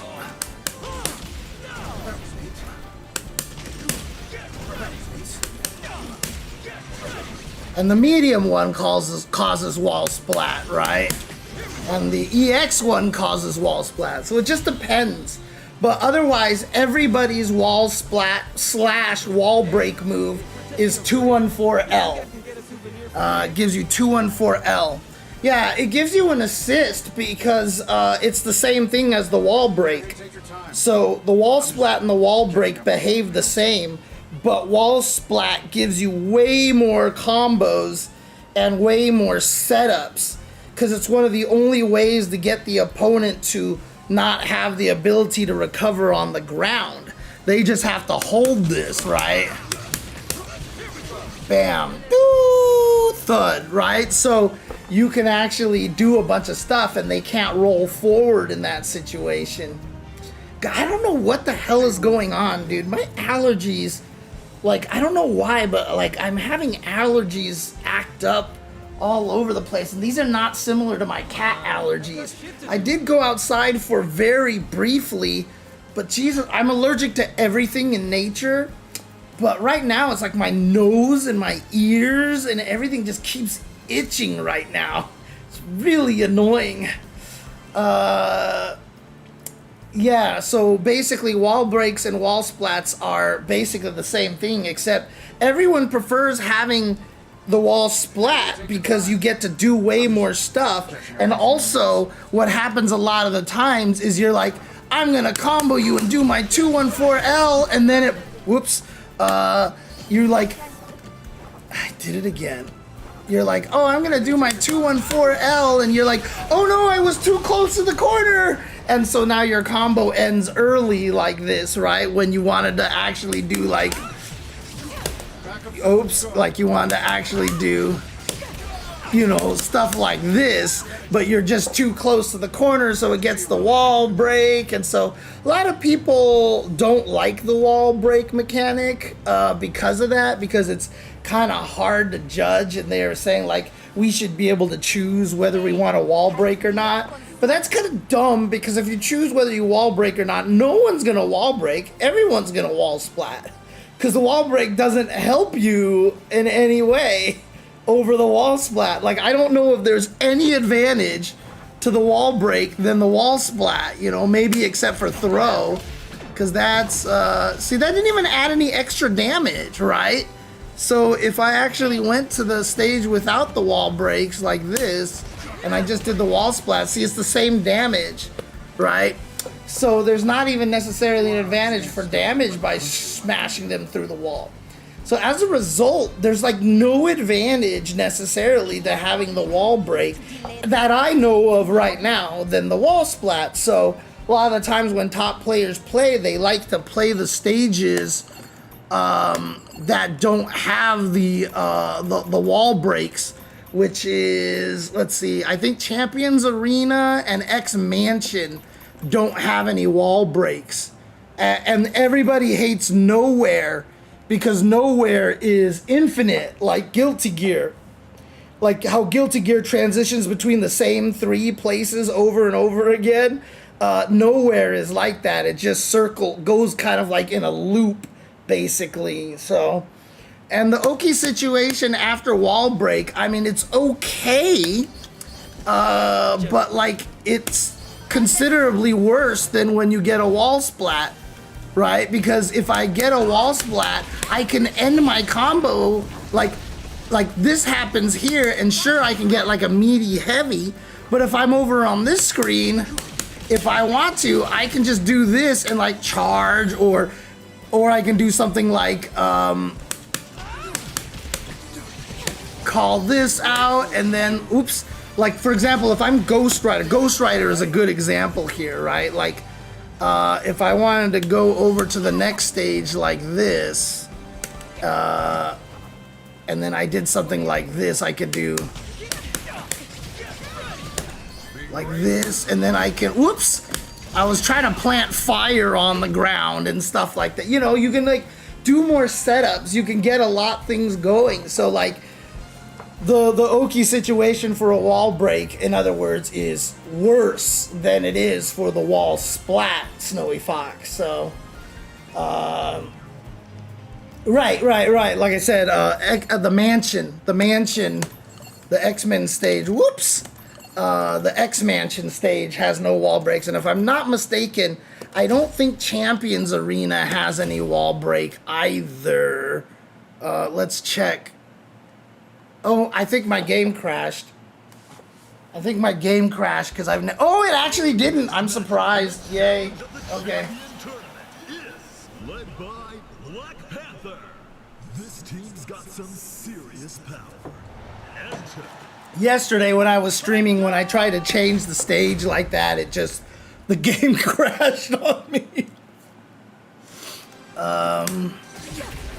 So no wall break there. And no wall break there. Yeah, so there is no transition for this one. So the champion, so these are the two stages that I tend to see people play on the most, honestly. They tend to play on these stages the most because of that.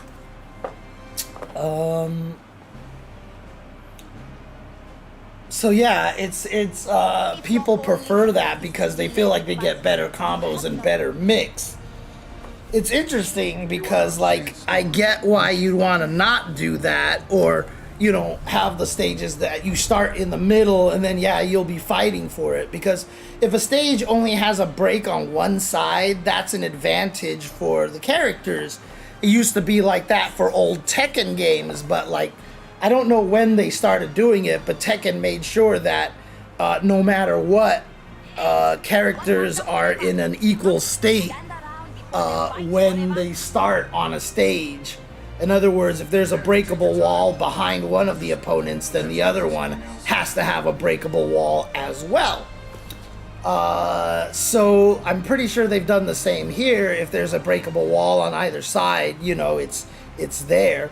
And yeah, it's interesting because then you could be fighting, but, like, you know, fighting for the wall splat, but at the same time, like, you break me through a wall and then I just side switch and now you're stuck there anyway, and now I could splat you against that wall anyway.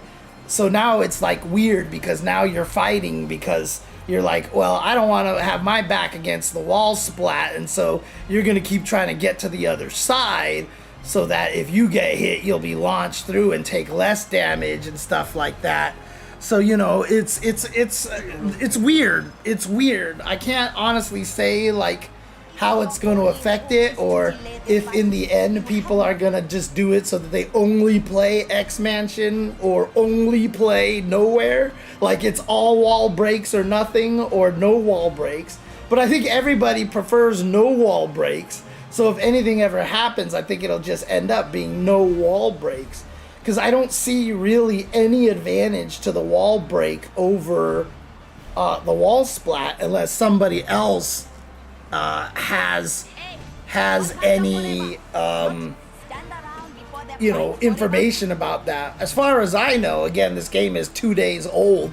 I don't know of any advantage that a wall break has over a wall splat, because both of them give you a teammate anyway, you know.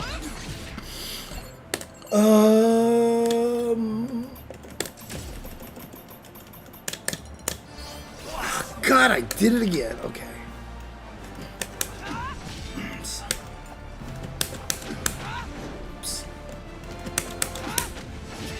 It's a really good sequence, by the way. That's a really good sequence. So that's a good overhead option. Actually, the better overhead option is... Oh god, that's too far. Can I cancel it on whiff? No, I can't. It has to hit. Okay. So if I do this, there's actually ranges where that'll miss. Like that. But that's not terrible. And then I can try to run away if I need to. The hard part about this is that you do have to... Oh, look at that. I can just... Actually, that's a good question. What happens if I do, whoops. Okay, so if I do this, I can't cancel it into a dash. Can I cancel into a crouch? No. But I can cancel it into an attack like that. Okay.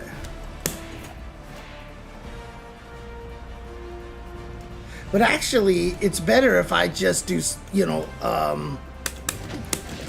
whoops. I'm out. Whoops, that's not what I wanted to do. Wow. You know, stuff like that, right? Ugh.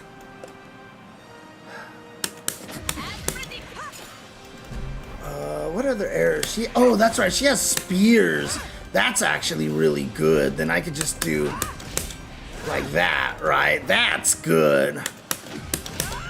You know, to keep myself safe. Is that neutral special move? Yeah. Oh, but it does that version.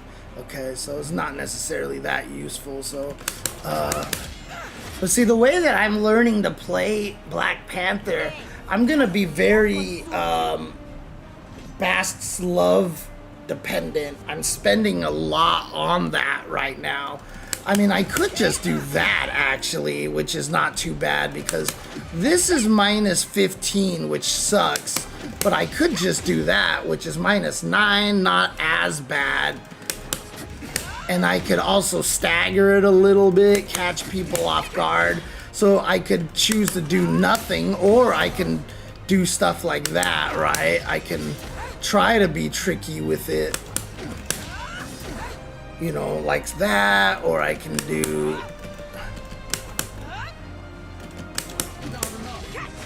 Also, Black Panther's crouching medium kick reaches really far.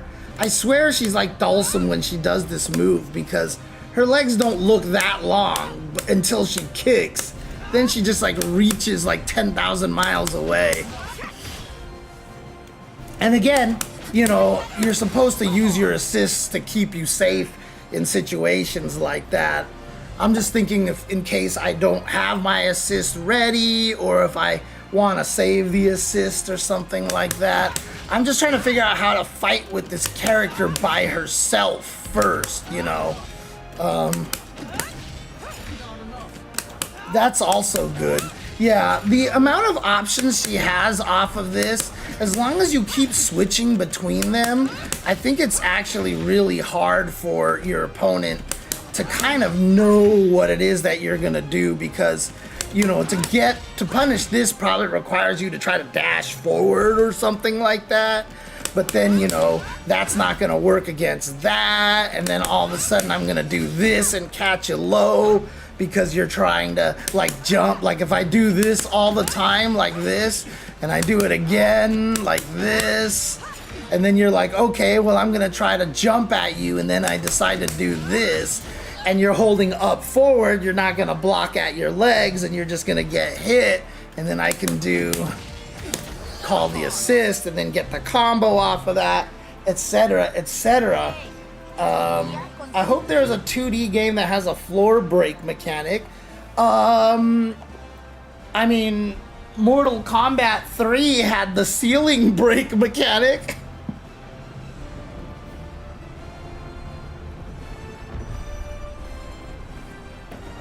Yeah, I mean, that's kind of what it was for Guilty Gear as well. You know, having that kind of a wall break mechanic just to help people so that they're not trapped in the corner all the time. However, eventually, like, they kept buffing it and buffing it and buffing it, and like, it's really, in my opinion, kind of got to the point right now where getting wall broken is every bit as bad as being in the corner. Like, it's, I think it got patched a little bit, but at one point in time, like, it used to be so good that, oh, that's what it was. Wild Assault made it stronger, but they got rid of Wild Assault. Because before, when you Wild Assaulted someone through the wall, it was a hard knockdown.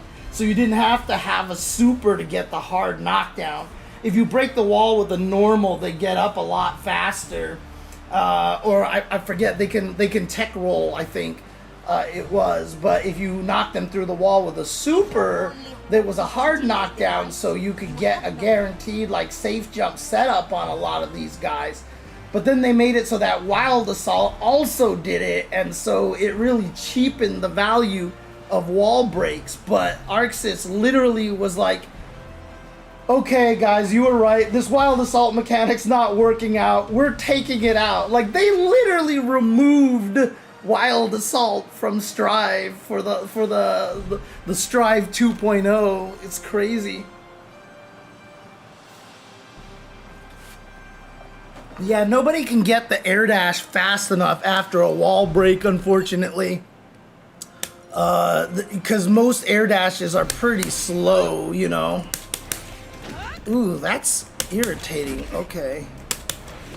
So is it better just to do that sometimes? Because if you do light, it just misses. Well, I mean, if someone's willing to actually try to duck under like this, because I'm doing this, like so, like if they're just gonna duck to get me to whip the jab, I mean, more power to them. But I can just mix it with this every once in a while and beat them up. The question is, how plus am I in that? I'm only +6. Yuck. So this is 10 startup. This is, yeah, so the only thing that would hit is that, actually. So if I just did, that's the only thing that would hit. That wouldn't hit. Yeah. And that has no range, by the way. See, this thing just doesn't have any range. So doing that is not as good. Doing this is obviously not bad because I get super plus. It's just the startup is 12, so you're not gonna hit him as fast.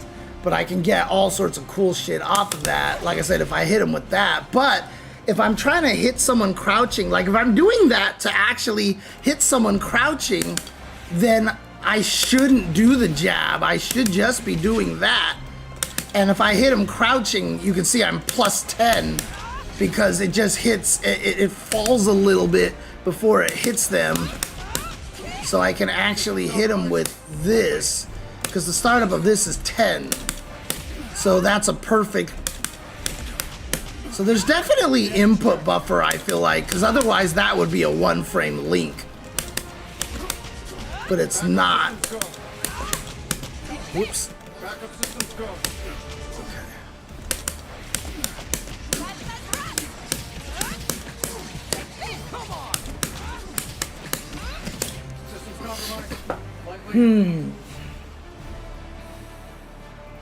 Oh, they did patch that out earlier, huh? Okay. Why not jump H? It's just that, so the reason why running shoes is that I don't have a frame meter, so I can't tell you how long it takes for this. Like so, right? But the thing about it is, if you look at right where my chest is, right there, attack startup 10, right? If I do that, it's attack startup 12. You know, realistically, 2 frames of difference really isn't gonna matter. Oh, if I actually do forward H, it hits. Oh, it only hits 1 frame later. Interesting. I was gonna say, if it hits significantly later, the reason why you do the other ones is because you want to hit as soon as possible. Any extra frames you give them means that they can actually react and block, right?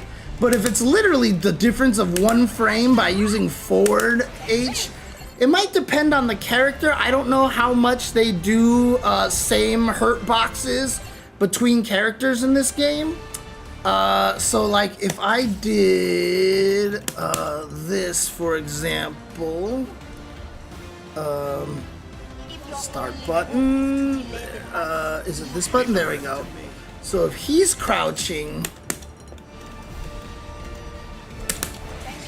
yeah, see now it's 13 frames. Oh god, and this one just misses though, so never mind. So okay, good to know, Wolverine is in fact shorter, and in that case, wow, it actually makes a difference then. For a shorter character, 5H in the air is better, but for taller characters, 6H is better. That's interesting. Huh. So against Wolverine, you gotta do that. That's so funny. And then if you're fighting against, Iron Man and he's crouching, you want to do forward H because that hits on the 11th frame. God, there's a lot of weird stuff going on here. Huh, interesting.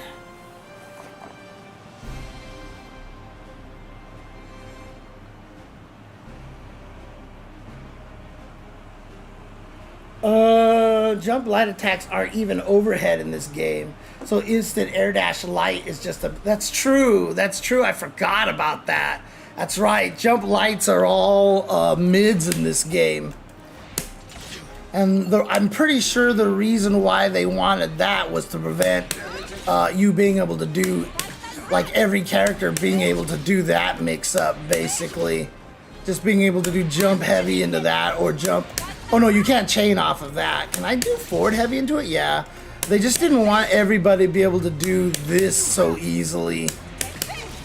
But the thing about it is, it's just particularly for Black Panther, her jump is really low and slow. So the fact that she can actually do jump heavy into forward heavy is kind of crazy. So like,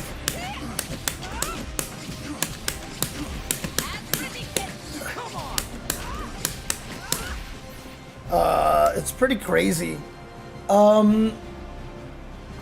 So Black Panther's tricky because she's got this slow jump here.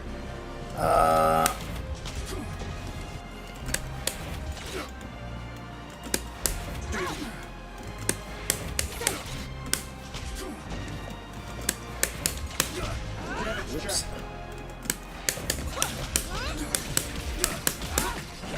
Oh, that's right. I forgot I could do that. But I can't get airborne, can I? Let's see. Oh, that's airborne right there. Oh, that's tricky, actually. Because if you're trying to block all like this, and you're crouching, and I do this, whoops! Because you are, that's counter hit, sorry, block all. So if I do this, you gotta stand up like that. And it takes a while before I get to low, but can I do? Oh, it's so slow, holy crap. It's so slow. Whoops. Yeah, okay, it's not that messed up, but actually can I, oh no, that's right, I have to wait till I get into the air. Oh, I can empty it like that, but it's really slow again. Ah! The window is really small for it though. But, you know, if you're blocking an assist at the time, you can still do that as a trick, basically, right? You know, because they see the flash and so they stand up and they're waiting for the overhead. And if you're blocking an assist at the time, right? If you're just like, you know, then you're like, what? Whoops.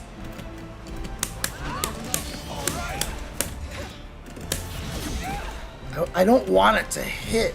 But the problem is that you're probably gonna wanna try to block this and then you would switch to low block immediately. Oh, but if you do that, then I could do that, right? So, yeah, okay. Okay, so let's not do switch blocking here, because I just want to see how fast that hits. What? Oh, that's right. Switch on the second. First hit only. Oh, God. How do I test this? I just want to see how low that hits. Like, yeah, see? You see how that, like, missed? So, what I have to do probably just do the down heavy. But the question is, how plus am I after that, right? Oh God, he's just gonna get hit. Okay, so I need him to block, but no switching right there. There we go. So let's get him crouching like this. Oh, but how am I gonna get him to do this? I need him to stand block this and then get hit by the other thing. So, switch on the second?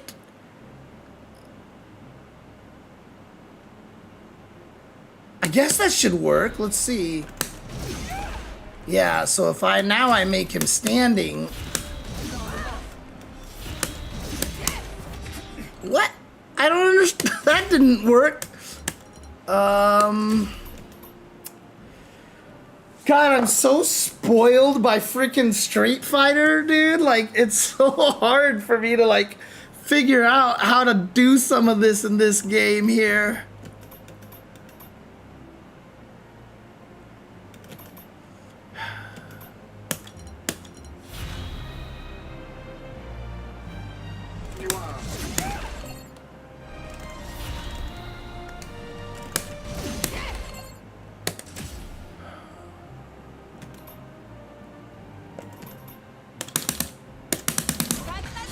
Okay, that did hit. That did hit. So theoretically, that could work, but I think it would still be faster if I did down heavy, because it that jumping heavy took a while to hit. So if I did this like so.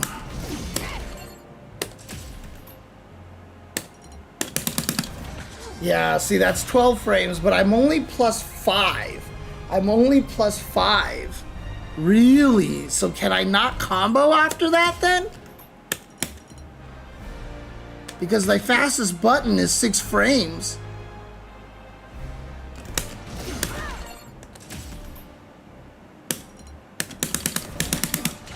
Yeah, I can't combo after that. That's just bad. So in other words, I might just be better off doing just the regular jump H, even though it'll be slower. It's only 2 frames slower. But I'm still only +5. Jesus. Boy, they calculated this out perfectly. Wakanda forever. Can I just do this, for example? No, I need to do it the other way. Okay. What if I did forward H? Then it just misses. Alright, I guess I'm just gonna have to delay it then. I can't do it as fast as possible. I just have to delay it a little bit. God, I did it again. Alright.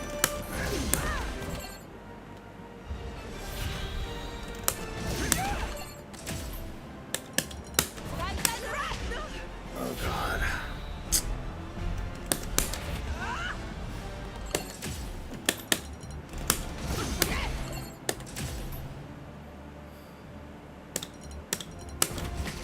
Yeah, I just have to delay it a little bit, basically. Well, the other question, because I'm pretty sure that's gonna miss, yeah.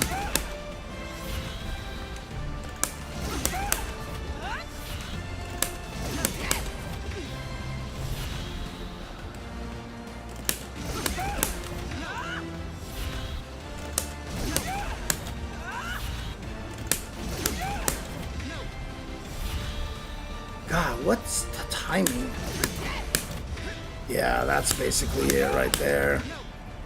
No, that's still too early. Yeah, it's not depending on where the move hits.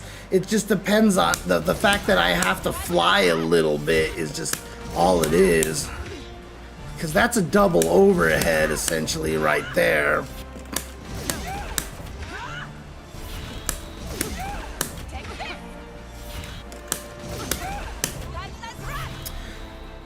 I mean, the other thing that you could do, of course, is just call an assist like that, because then it will combo if you do land the overhead. But if I also... So, one of the things that I haven't really learned how to do yet at all is, you know, like do something like... Oops. Like if I did something like... Whoops, okay. Okay. God, my nose is itchy. Why? Why is my nose so itchy? I hate this. Hey, Wakanda forever. Not stand around before they fight forever. Oh God, that took way too long. Okay. Okay, let's... What if I did,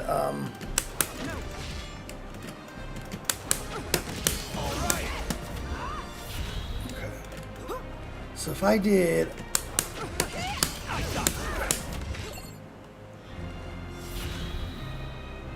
what am I trying to do here?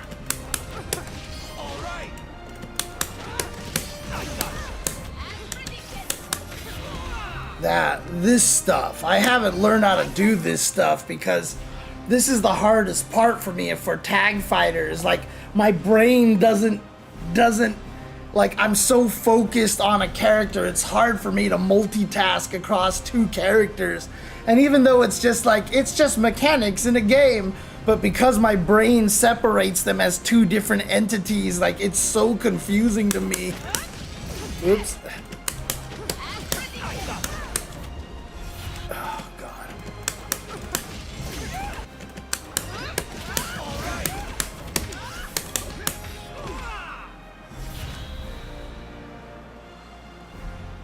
Come on, I've got shit to do.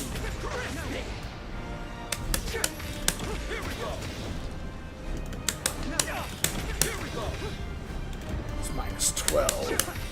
So I can do. It's minus 10. That's the safest right there. That's the thing to keep them safe. But you can also do, you know, if they're not ready for it like that, like they could definitely interrupt you, but if they're not ready, you could sneak that in there, or like I said, just do this, right? Oops.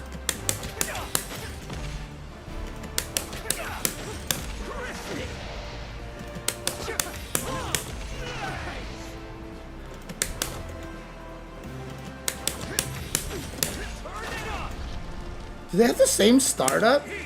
Oh, they do. They have the same startup. It's just distance, huh? That's it. Interesting. Wait, what? Light? Why is light reaching way of... Oh, because I was in zone 3. That's why I was in zone 3. I've got shit to do. Yeah. Same, dude, McGuy. Same. Yeah, I mean, you could do a lot of that stuff with the unique cancels, running shoes, but then you're just burning through that bass gauge, and then things can get real dangerous at that point. Well, not really dangerous, but you know what I mean.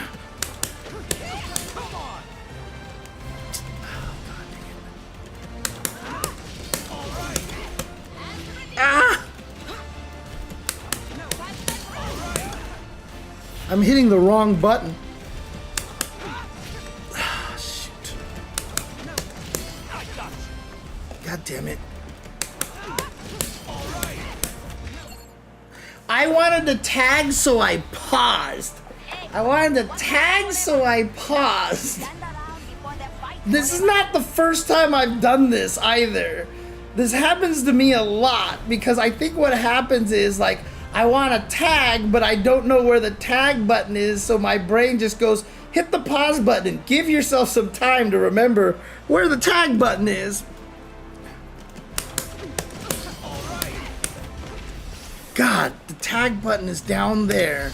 It's freaking down there. Ah, okay, here we go.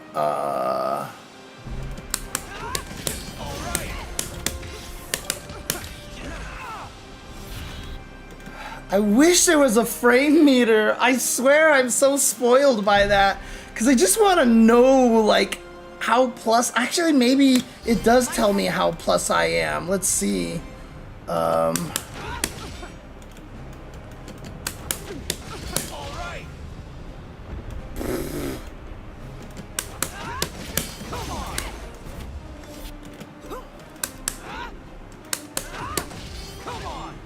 So canceling it into assist costs assist gauge. Why did I press a button? I didn't want to press a button. I wanted to see if it gave me the information. So I want to do... Oh, it looks like I'm plus 26, so that's good. So I do have some advantage there. It looks like, I'm assuming, That's what that was measuring properly? Oh, I just missed my jump H. What the hell?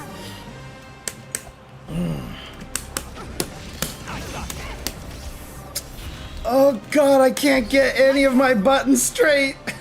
My fingers are just hitting random ass buttons. Ah! Jesus Christ.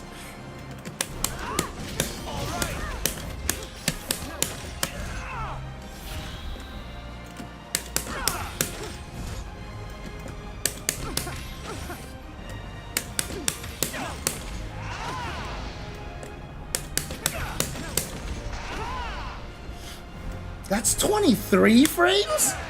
Oh, I see. It was just the distance. It's 14 normally. But that means if I'm at that range, like that's not gonna hit her any faster than that, honestly. So, well, it's 27 frames, I guess, at that range here. Oh, no, it just is 27 frames. That's what it is. Okay, okay.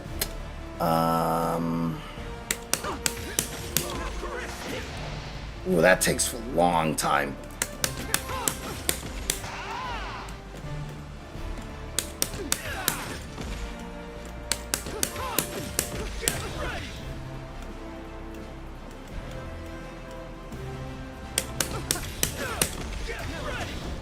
I mean, that's minus 10. Most nobody is gonna get you from that distance right there. Understood. So...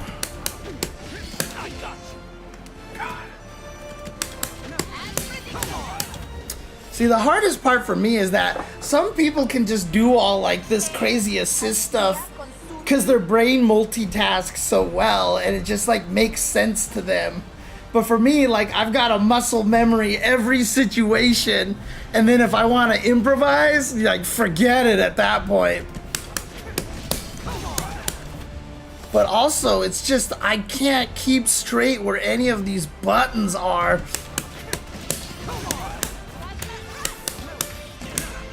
Oh, God, I want to do... That's what I want to do.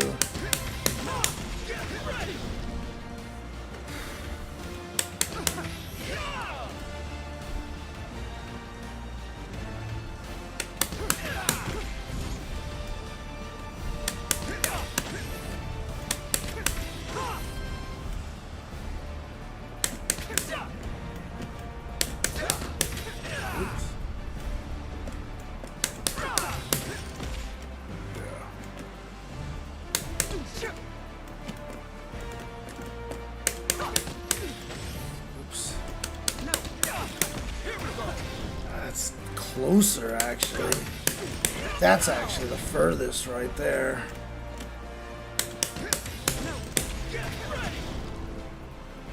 And then if I wanted to, you could do, and then try to be sneaky and stuff.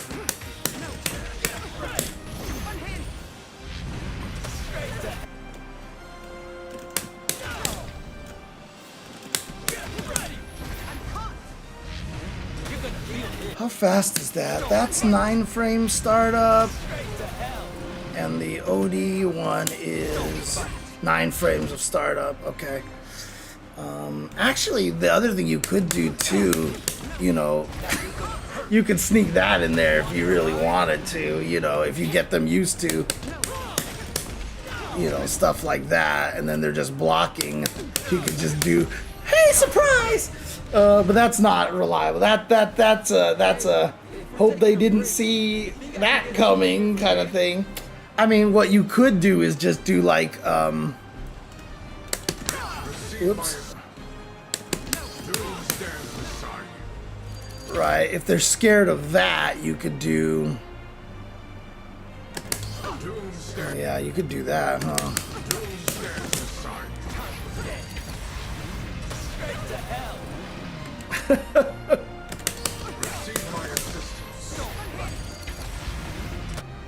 And, you know, even if they jump, the beam might actually lock them down, too.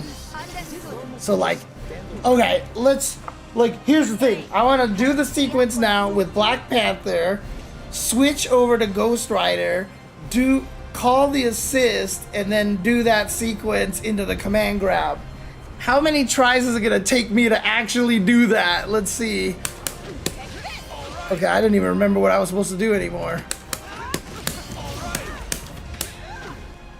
Okay,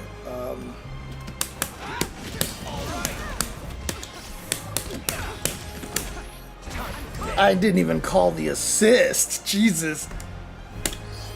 So what I want to do is when I tag over, can you do that? Well, let's find out. Stand around before they fight forever. Oh my god, how many assists do I need? Understood. I couldn't remember, I just mashed the assist button.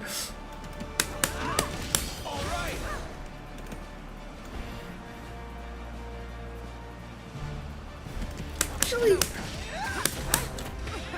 that one might actually be better. But I wanted to make it tricky after the overhead is the point right there.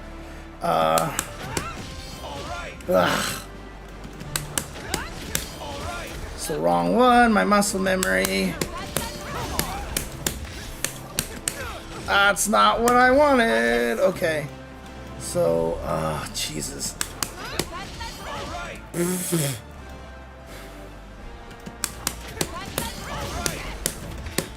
Ah! Tag assist. God, what a weird button sequence right there. Well,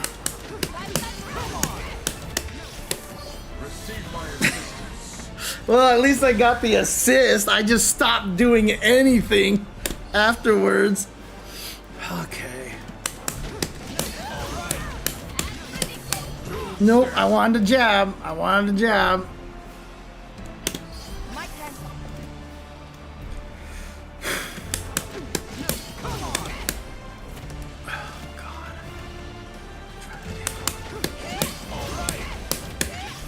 Nope.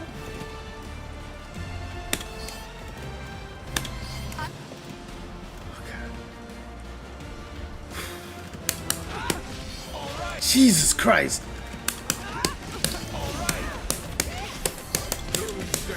I didn't do that right at all. Okay.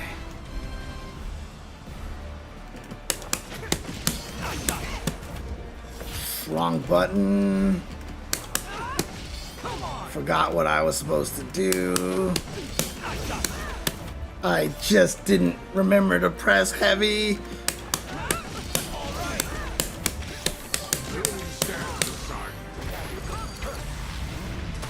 Okay. That was probably more like 30 tries. Oh, man.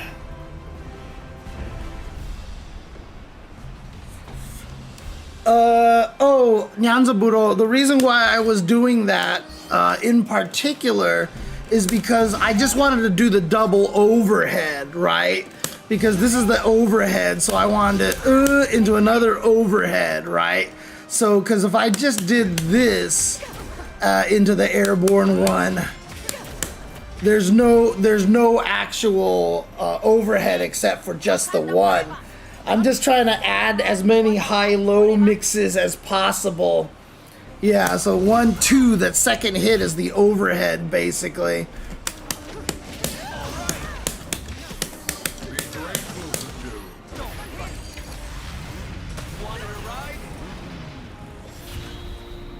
Whew.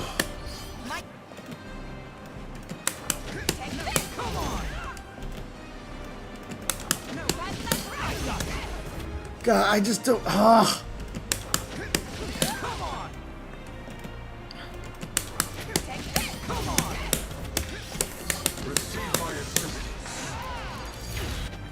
The hardest thing about that is, cause, yeah, when I call the assist, I don't even have to wait. I can just do.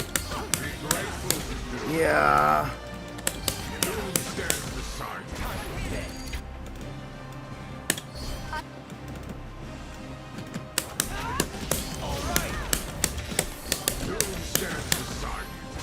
Like, I don't know, like for people who are actually good at tag fighters, like Taking a break. when you do a sequence like that, is it just like how I'm just trying to do it, that I'm just trying to memorize and like do it like a combo? Or is there actual like, you know, like understanding of like controlling two characters and you can process both characters at the same time? You know what I mean? Like for me, it's just like, wait, what? Oh, it feels really awkward.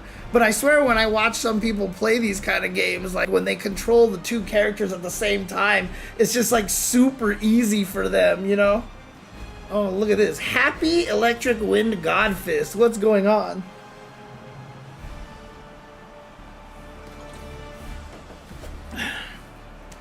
Oh, God.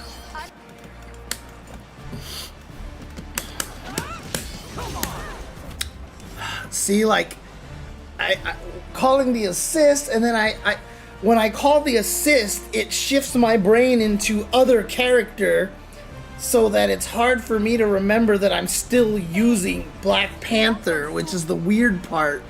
I shouldn't feel that way, you know? It's weird.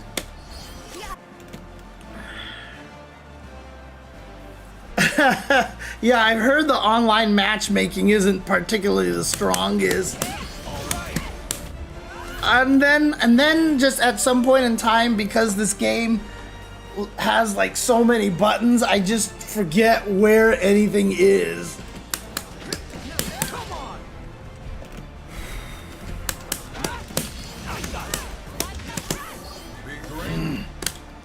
That's not what I... Oh God, I can't do it too fast. Because if I blink it too fast, I end up coming out with that. Actually, there is one thing that you can do here as well. Which is... where is it? Position reset settings. You can do the... where is it? You can do this, revert, right? So every time I mess up and I call the assist like this and I mess up, if I reset, I always go black. I always go black. Actually, I always go back to Black Panther, so... yeah, see, I tried to hit unique and my fingers didn't know where to go. It actually fell somewhere in between tag and unique. Oh no, I want to tag. Just to understand, the tag is a single character with multiple moves. Like when I'm doing neutral tag, then I get control of the tag character. Yeah, dude, I don't know what it is. It's just like, it's so confusing to my brain. Ugh.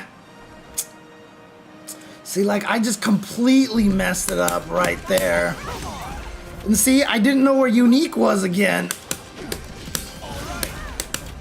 Ah, oh, Jesus.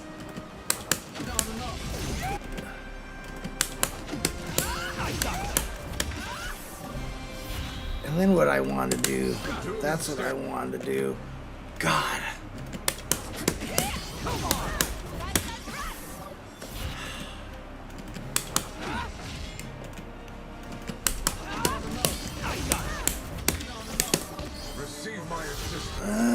I keep hitting jab and then assist. I want to hit assist then jab.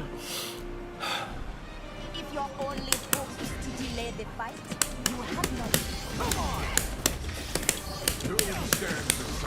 God, I didn't even chain that, I don't think. I think with Black Panther, with Ghost Rider, I just went, and then I did medium.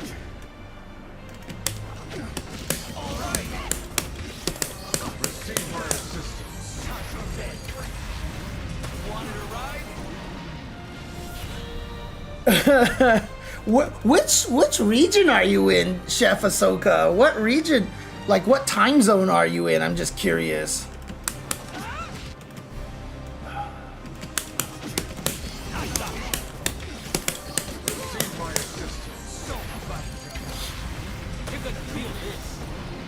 Right. I mean, obviously I can just do, so if I call the assist, I can also just do, you know, and get them scared. I could also do this as well. I could do this version of the mix-up. Whoops. Oh, great. Now I want it to do this. Okay. I could also do... Oh, you're East Coast. Okay, okay. Dang, so it's like 2 a.m. for you here. Do you work late nights or something?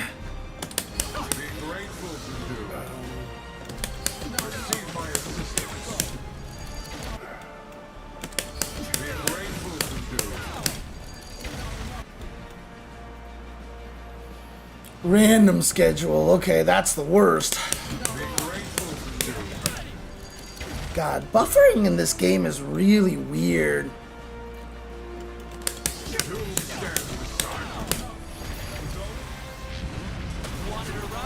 So I can do it by doing command grab like that.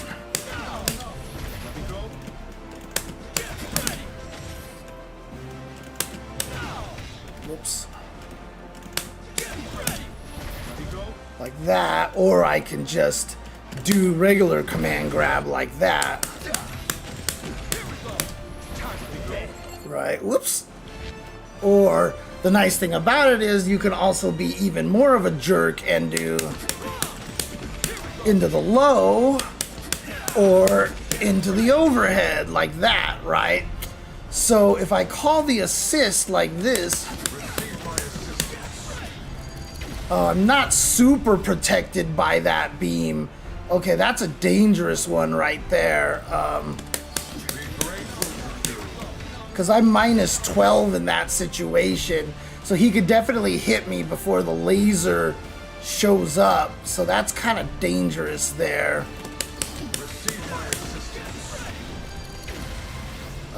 So that might not be worth it then. Unless I can just be mixy. Well, what if I do the overhead? Because the overhead is slower. Yeah, that didn't give him much of a gap at all that time, so...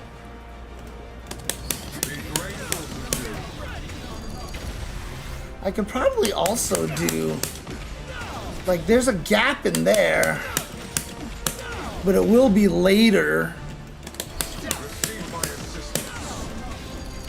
Yeah, see, that's very little gap right there. And then... Whoops, it's not what I wanted. No, see, the low option is always going to be punishable unless I try to do some tricky thing with that.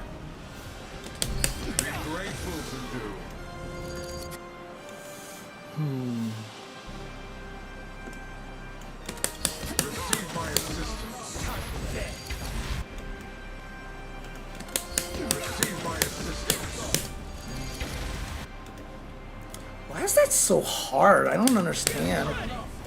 Oh, it's just slower than you think it is. He's got a lot of like gathering landing frames there. So oops, wrong one.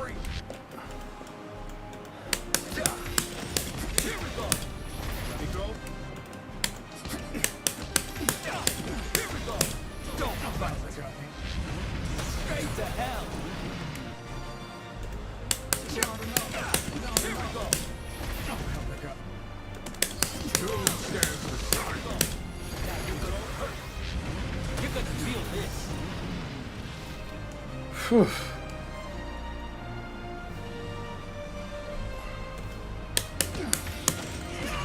But also, I'm like really... I could probably delay it a little bit. No, it's just not good. I mean, the thing about it is, Black Panther probably wouldn't be available because I had just switched. But I could always call Penny, right? Like, I could always call Penny. Right, just to keep myself safe in that situation.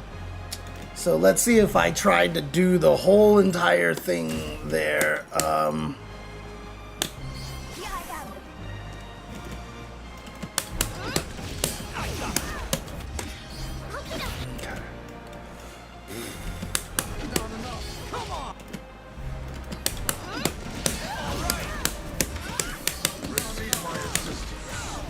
Oh no, I wanted to do the low. That's right. So I wanted to do spin kick into the low thing. Okay.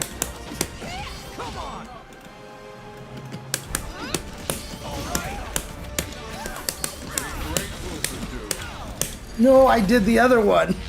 Wow. I want to do the low attack in the penny is what I want to do.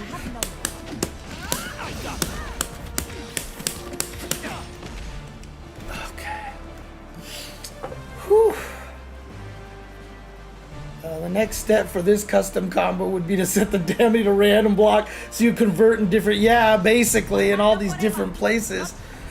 Do you like playing as Iron Man in this? Haven't seen people using him a lot. I haven't tried Iron Man at all, James. And also, hello. How are you doing? Hope you're doing well, man. I'm trying my best to learn this, but this game is actually pretty tough. Pretty tough.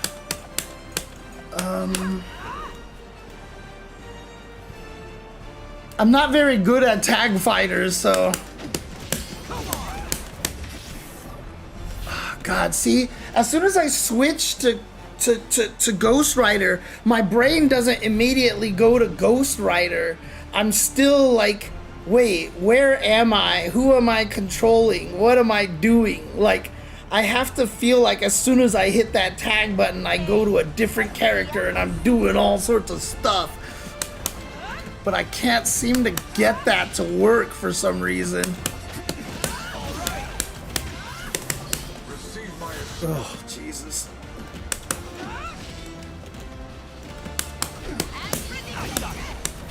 Oh, no, that's not what I wanted.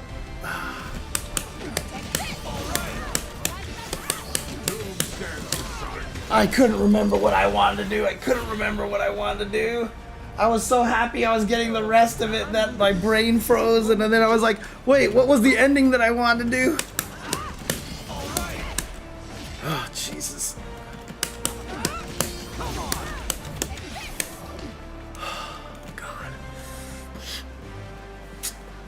You can play just one character, Choni Ranchito.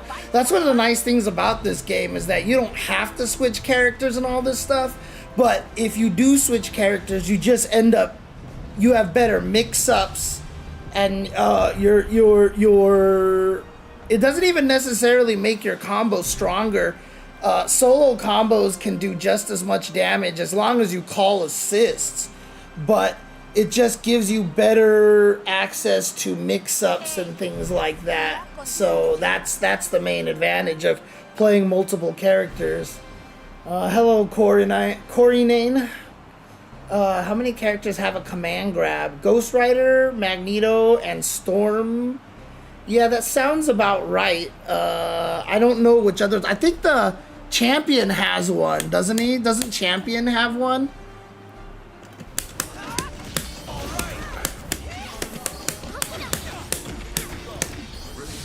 Oh, what? I didn't call the right assist. I did the right sequence, but the first assist I called was wrong.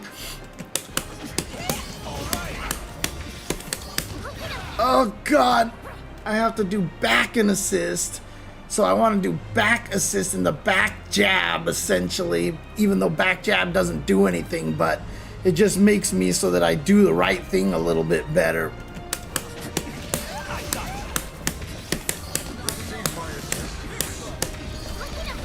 There it is. Wow, that's actually not bad.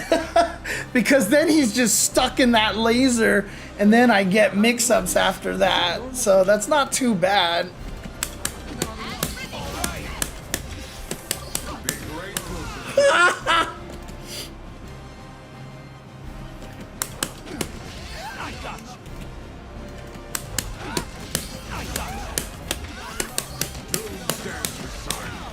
Oh, I did the command dash instead.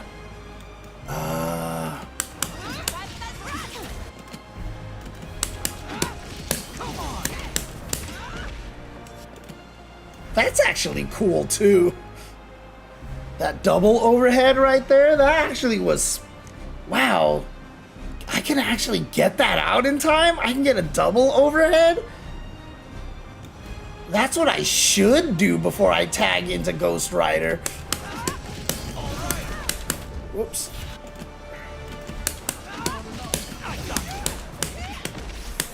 like that. That's what I should do, because then I have even better chance of hitting him when he crouches there. Hello,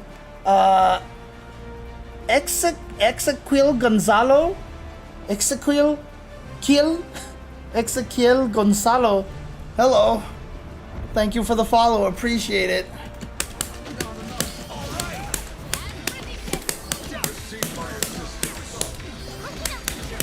Yeah, look at that. Then I'm just offering pressure all over the place. But that is a lot of assist gauge to spend right there. And assist gauge only literally just comes back just through time, right? Like, you just basically, it just fills up itself over time. If your only hope is to delay the fight. Oops.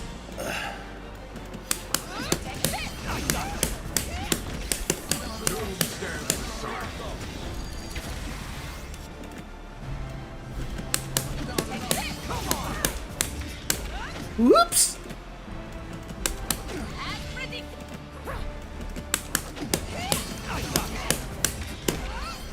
It's not what I wanted. I want the tag button.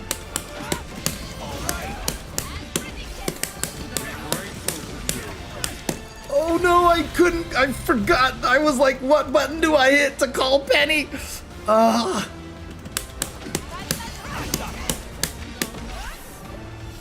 Oh, my brain froze after I switched to Ghost Rider.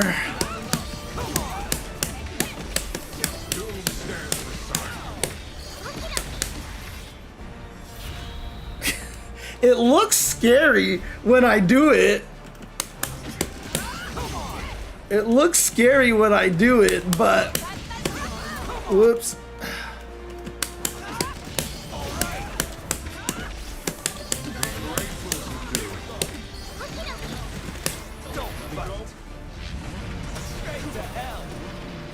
What I should do is do an instant air dash with Ghost Rider, is what I should do right at the end after the laser.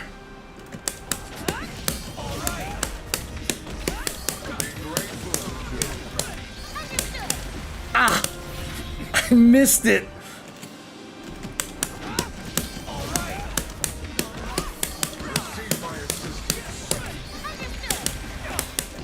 Like that. See, that's a good sequence right there. Well, the reason why is that Michael, is it Michael Mog GX or is it Michael Mo 6 GX? Well, I'll just call you Michael.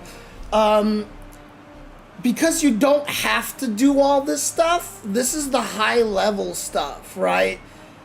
The thing about it is, like, somebody was asking me, is this game beginner friendly and all this other stuff? This game has a very low barrier of entry, but it has a very high skill ceiling. But that's what we want, right? This is the kind of game that we want. We want stuff that's good for beginners to come in and play, but there's a lot, like, there's a treasure trove of stuff to get good at.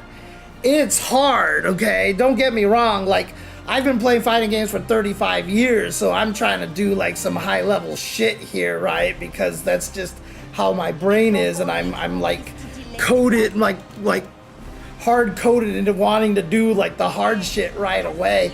And because I have so much experience, I can pull it off to a degree. I suck at tag fighters, but I'm hoping Tokon will be one of my first tag fighters that I can actually get good or at least get decent at. However, this is the thing, right? It's what is one of the things that is the most important about playing fighting games is, what is your goal as a player, right? Like, if you want to get competitive, then you can just see this stuff as like, oh, okay, there's some really hard stuff the game is teaching you HH. You know what? I'm going to learn that first. I'm going to learn those combos first so I know what I'm doing, and I'm not going to worry about the crazy thing, because then you'll be playing people, hopefully, of your skill level if you can actually match up with anybody. The netcode is not doing well right now, but let's just pretend the net code is doing well and that you have a good number of players online. If that's the case, then you'll just be fighting people of your skill level, and it doesn't matter to do all this crazy stuff. That's the thing. A lot of people who try to play fighting games, they look at the hardest stuff and they're like, shit, this is what I have to learn. And it's like, you can take your time. You don't have to do this right away. Learn the simple stuff first and go from there. One of the things that I always say, and I'm not saying this about you, Michael, at all, this is just in general. One of the hardest things is that people who love video games and people here, since I'm talking a lot, let's do this. People who love video games and play a lot of video games, one of the things that video games in general do, and people who have been on my stream hear me talk about this all the time, but video games are really good at tricking you at thinking you're good at video games, right? Because you just get more powerful in video games in general, right? You get power-ups, you gain more strength. The original bad guys that you fought all of a sudden get destroyed or whatever like that. And there's some games where you do legit get better, like Dark Souls, but I mean, look at the reputation that Dark Souls has, right? It's hard as fuck. But a lot of these games like God of War, like, you know, talking to one of the guys who worked on God of War, one of my good friends, you know, he said in the original God of War, every time you died and reloaded, you actually gained an extra pixel of health, right? And you couldn't tell you gained that extra pixel of health, but they did that in case you saved with so little health and then you had a boss and didn't have any, like, thing to actually kill, like, not enough left, but it helped you, right? So video games in general, they help you get better.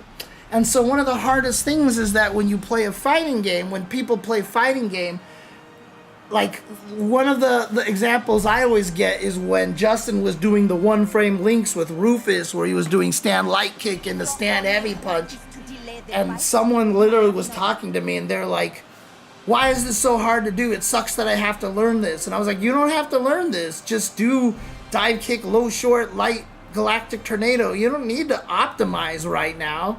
And the guy's like, but that sucks, because if Justin can do it, I should be able to as well. And I was like, why? Why do you feel like you have this entitlement that, like, just because you see someone do it, that you should be able to do it too? I mean, in my opinion, it's because everybody who plays video games to, you know, a certain degree thinks that they're really good at video games. And so when they see stuff that's really hard in a fighting game, again, I'm not saying this is you at all, Michael. I'm just kind of using this as an allegory, really, in a lot of ways right here. You know, like, you have to practice for it.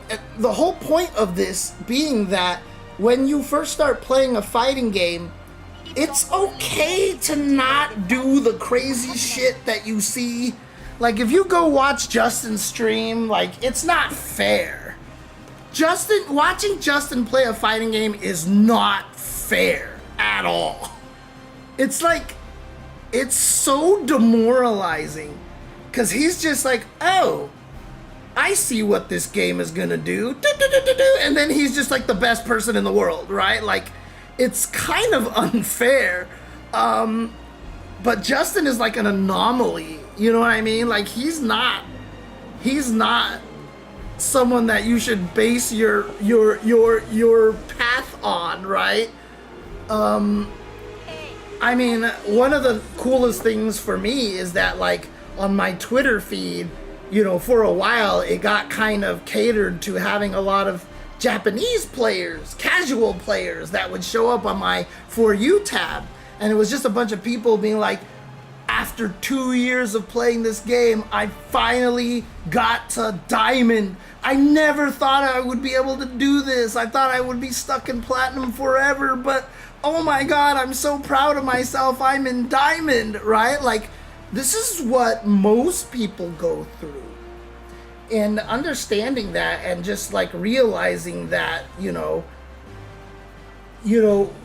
again, it's like, what's your goal in the fighting game? But also, when you determine what your goal is, you also have to be realistic about it. If you want to be like freaking like Cloud 805 at this game or something like that, like really fast, and you haven't played a lot of these games in the past, then that requires a lot of time.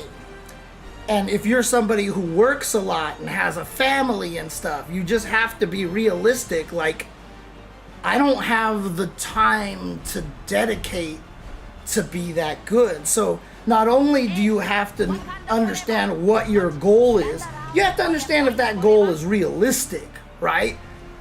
Can I actually get good? Like, for me, playing Marvel Tokon here, I'm not very good at tag fighters. I've been playing fighting games for 35 years, but I'm also trying to learn Avatar. I have to keep up with everything in Street Fighter 6, so I play a lot of Street Fighter 6 as well. I've also been playing a lot of Vampire Savior.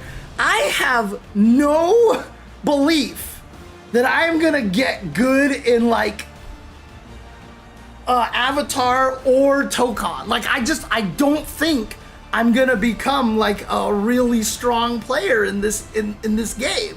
Like, realistically speaking, I'm like, I do not have, and it's not the ability, I just don't have the environment to allow me to succeed at Marvel Tokon at the level I want to. But I understand that, and so I'm being realistic with myself so I don't disappoint myself. And I get that in order to get as good as I want to, I would have to dedicate a lot more time to this game and this game alone.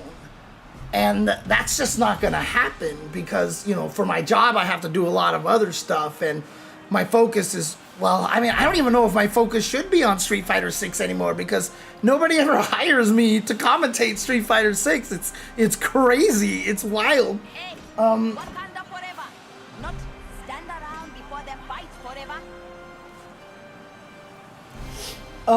Yeah, I mean, again, Michael, it just really depends on what you want to do. You can play this game without ever doing anything crazy. You can play this game by using these things, you know, like LLL call assist, LLLL call assist, and then no, you don't have any assist, so you stop doing stuff, MMM. Like, you can absolutely play this game this way, right? And so you can just, and you know what? The best part about it is, it can be a blast, right? You can have a really fun time doing this.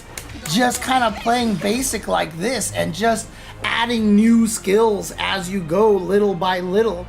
And it can be very organic too. You can just play and then someone else does something and you're like, God, you know, I really should learn to do, you know, tag into, now I'm Ghost Rider. I should really get good at that. Or you can just be like, you know what? I like Black Panther. This is the only character I'm gonna get good at. Tokon makes it so that I don't have to learn every character. The other three characters, they're just assists. And then you can just learn to do like very, very basic combos in this way, right? So just learn like, oops, you can do like, call assist. Oops. Switch the camera. Yeah, you're right. Let's do that really quick. So then you can just learn to do something simple like call assist. Call assist. Oh, it broke right there, right? And then you're like, well, I want to do more damage. I'm gonna learn to add super. So then you can just learn to do call assist, call assist, super. Right? Like, the thing about it is, yeah, can you do considerably more damage than this? You could, but I mean, look at that. That was 64% of their life. And that was fun and cool, right? You can learn that and get by with it. Now, you're gonna have a lot of trouble. Like, if you fought against a good player, you wouldn't be able to open them up and get the hits. But if you're playing at people at your level, you're going to be able to open them up. Now, let's say you do get better because you are just, you know, more dedicated to this than other people, and you start getting stronger, and you start now running into people who can block your stuff. Well, then you start adding in more stuff of like high and lows, or you really start thinking about mix-ups, right? But until then, like, you don't have to worry about it, right? Just play and like just dash up and try to hit people, you know, like dash up and try your best to hit people and jump in at them. And, you know, if you want to learn instant air dash, you have the dash button, which is really nice and stuff. And just start going at people and playing and just doing your thing. And just little by little introduce new stuff into your repertoire. And not only that, too, one of the hardest things, I mean, if you really want to get good at fighting games, not only do you introduce new things into your repertoire, but you start learning a lot of things that you have that aren't real, right? So, for example, I can call Doom like this, and I can go like, haha, and then I get this mix-up here or whatever like that. But you didn't realize there was this big old gap in the middle of it. And now when you fight people who have that knowledge, you try that setup and then they jab you and then Doom goes away. And you're like, wait, what? That can happen? And so you learn to not use that sequence, and you maybe try to alter it to find a way to make it more airtight. Or you just abandon that sequence entirely and just find a different sequence that's better, right? Fighting games are about always growing, and growing means finding new tactics as well as dropping tactics that used to be good but no longer are good. Now, the thing about it is you don't drop them completely. You drop them for better players. If you go back and fight the weaker players that you knew before, you can bring these tactics back, and it's great, right? But, you know, you don't ever want to, you don't actually ever want to erase these things from your mind. But again, this is where it's getting complicated, and this is only if you want to become a very competent player, whether it's for competition or just because you want to start going to a local, or because your friend who also plays is better than you and you just want to kick his ass, you know? Like, that's all you really need to do, right? So what's my first Marvel Comics? It was a Marvel Comics record. It was Marvel Comics that came with a record that you put on a turntable and you played, and it narrated and voice acted the entire comic. I don't know why, but that we got that, and it was one of them was Captain America and the Falcon, and if I'm not mistaken, I think the other one was Captain America and Spider-Man versus Scorpion. And I still remember that cover, and I don't remember if that was one of the record ones or if that was a different one. But I'm pretty sure those were our first comic books, me and my brother. And then after a while, we started just picking up other comic books. Like, I was a big fan of Doctor Strange, and so I got a Doctor Strange comic. My brother was a big fan of Ghost Rider, so we got a Ghost Rider comic. And the reason why we really got into Marvel is because someone gifted us an old maid card set. There was this old maid card set, but instead of like the actual like cards that you get in a deck, they were all Marvel characters. There was all the heroes, and the only villain was Doctor Doom, who was the old maid. And so we became obsessed with that because there was like a bunch of characters, and we would lay them out and like on the table, and we would just look at them, and we wanted to find out the backstory. So I know like at one point one of our friends got like those Marvel catalogs that like, you know, encyclopedia, you know, of Marvel characters, and so we wanted to learn who they all were. I became a fan of Doctor Strange. My brother became a fan of Ghost Rider. And yeah, so that's kind of how we got into it. But we were never super into comics. The comics that we collected the most was Transformers comics by Marvel.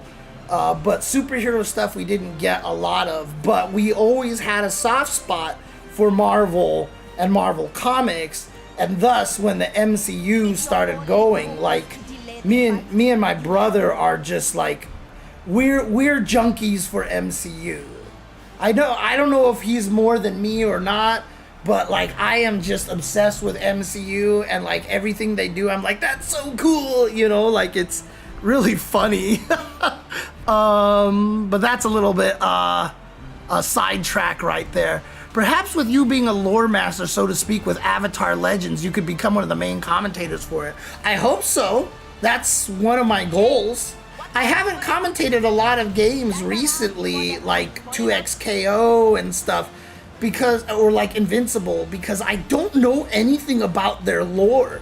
But for Marvel Tokon and for Avatar, like I feel like I can do really well for those games, especially Avatar, because I can make a lot of Avatar specific references and stuff like that, you know, because like I said, I've seen the original Avatar and Korra like probably like six times each, maybe. Like I watched them 3 times during the pandemic.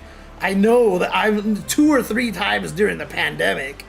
Bruxup says you can get to a decent level of competency even playing casually, but as James said, it will take time and effort. You have to try, you have to play. The main thing is that you have fun and enjoy the process, right? And you have to not try to do everything at the same time, because again, you know, video games make us think we're good at video games, but we're not necessarily good at video games. You watch any GDQ and you're like, oh my god, what? How did he do that, right? Like you watch an expert Mario 64 speedrunner and you're just like, the hell, right? Like, you know, you don't know necessarily. So, you know, with fighting games, as you play, as you get beat up, it's very discouraging. But if you don't try to change what you're doing when you play, you're never gonna start winning, right? If you just brute force it and keep bashing your head into the wall, trying to do the same thing over and over again. But the one thing about fighting games, and this is really important, I tell everybody about this. This is one of my axioms that people have to learn when you play fighting games, is that whatever is beating you up, there's a solution to that, right?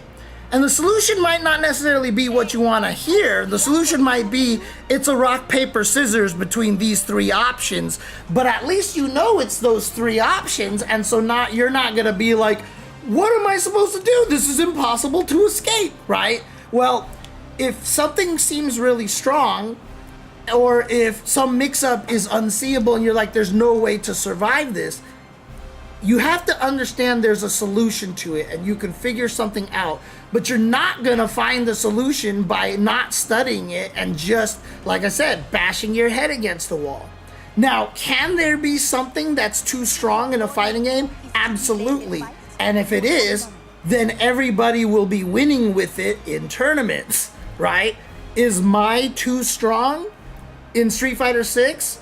If you look at tournament results, she's everywhere. So yeah, she is really, really strong, right? She's really good.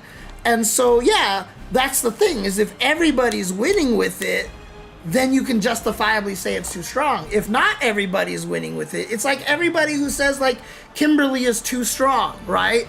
And then you look at the tournament results and there are never any Kimberlys anywhere in late stages of tournaments, right? Which means then that there's solutions to fighting Kimberly, right? She's not broken. But if you don't study Kimberly, she will destroy you. If you don't know how to fight Kimberly, she will destroy you. And that's the problem, right? If you don't take the time to study the characters, yeah, you're gonna lose. And honestly, you should lose. Blanca is one of the characters that's very, very similar to that, right? He's a knowledge check character in a lot of ways. Not as much so now, because now a lot more people are playing him. What's the solution against Blanca level 2? Well, Michael, I know you said just kidding, but I literally made a video. I streamed one time literally saying that Blanca's level 2 is the best super in the game, and it is it's really, really strong because it's infinitely labbable in a way. So to be honest with you, there's really not a lot of answers that work against Blanca's level 2. I've said that the Blanca's level 2 is really strong because even when he guesses wrong, he doesn't die. And so the level 2 is really, really, really good. So you're not wrong. Like, you say you're just kidding. You don't even have to add the just kidding there. Blanca's level 2 is strong. The biggest weakness to Blanca's level 2 is that you can't do it all the time. That's the number one weakness to Blanca's level 2. Honestly, you can study all the right things to do to defend against it and stuff like that, but very few of those answers that you come up with will result in you damaging Blanca. Success against Blanca's level 2 is surviving the level 2. But even when you do that, the drive gauge is usually flipped. You know, like, you could have a drive gauge advantage, but now you're at a deficit, etc., etc. Blanca's level 2 is really, really good. Yeah, it's comparable to Young Ganagin, except Young Ganagin just happens all the goddamn time. And if you get really good, and keep in mind, Yun's Ganagin is not easy to do. His combos are not easy to do, but if you can do them, and you hit somebody, you build up half of the gauge for the Ganagin at the end of the Ganagin. So you're halfway there already. Whereas Blanca level 2, you can't build any of that meter during the level 2, etc., etc. So the reason why, so yeah, if you said Ganagin is too strong, this is cheap, and then you look at the top level tournaments and all the Yuns are killing everybody with Ganagin, you're like, yeah, you're justified in saying that's broken. But the point being is that if you're playing a fighting game and you're running into something and you watch other people play and they're not dying to it, there's an answer for it. And so that's the thing. When you play a fighting game, you also have to have a thirst for knowledge.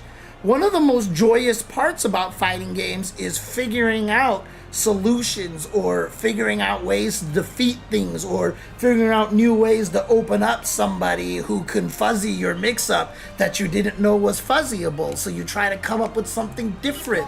This is where a lot of the joy comes in, because think of it like, you know, like you're building a contraption and then like you're testing each component of it and then you put it together and you turn it on and that component works and you're like, that's so cool, I built the engine part of this and it's working. Like, that's what you're trying to do with fighting games, and that's what training mode is for. It's not for you to practice your execution, right? Training mode is not playing the piano, right? Training mode is literally, okay, I couldn't beat this, how do I stop it? Replay takeover exists, which is really nice, so if you get hit by something, it'll do it for you, and you don't have to know what your opponent is doing, right? But at the same time, like, I want to remind everybody, too, that if you lose to somebody online, in Street Fighter 6, let me switch cameras again, just because it's cooler to watch the cat. If you lose to somebody in Street Fighter 6, go to your replays and look at your recommended replays. The recommended replays are usually populated with people in your skill level, but using your character and beating the character that you just lost to. You can watch those, you can replay takeover those too, to kind of see what he does or try to replicate some of the mix-ups or whatever like that. But Street Fighter 6 will do stuff like that, which is really sick, actually, which is really cool. So that's something I recommend looking at too. But again, when you play fighting games, you have to have a thirst for knowledge. You have to have a thirst for discovery. And a lot of times when I teach fighting games, I don't teach you directly the fighting game. I try very much to teach you how to teach yourself. That is one of the coolest things that is one of the best ways to learn fighting games. I could tell you blue in the face, like, this is how this works in Tokon. This is what you should do. Here's a good mix-up, and I can give you those things. But I'd rather teach you how to be able to create these mix-ups on your own. And not only to create them, but to have fun doing them so that when you land it in an actual match, it just feels cool.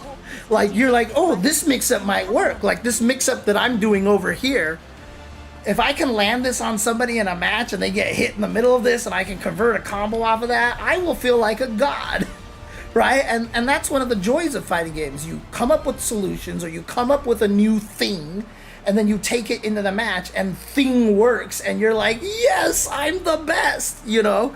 And that's what's really fun with fighting games. That's what's really fun. So, I mean, I used to, I mean, I basically do podcasts on Tuesdays, Jordan. Like the It Was Tuesday is basically a podcast myself. And I always love being a guest on podcasts, but again, I don't know what it is, but like, I've kind of fallen out of the consciousness of a lot of people in the FGC.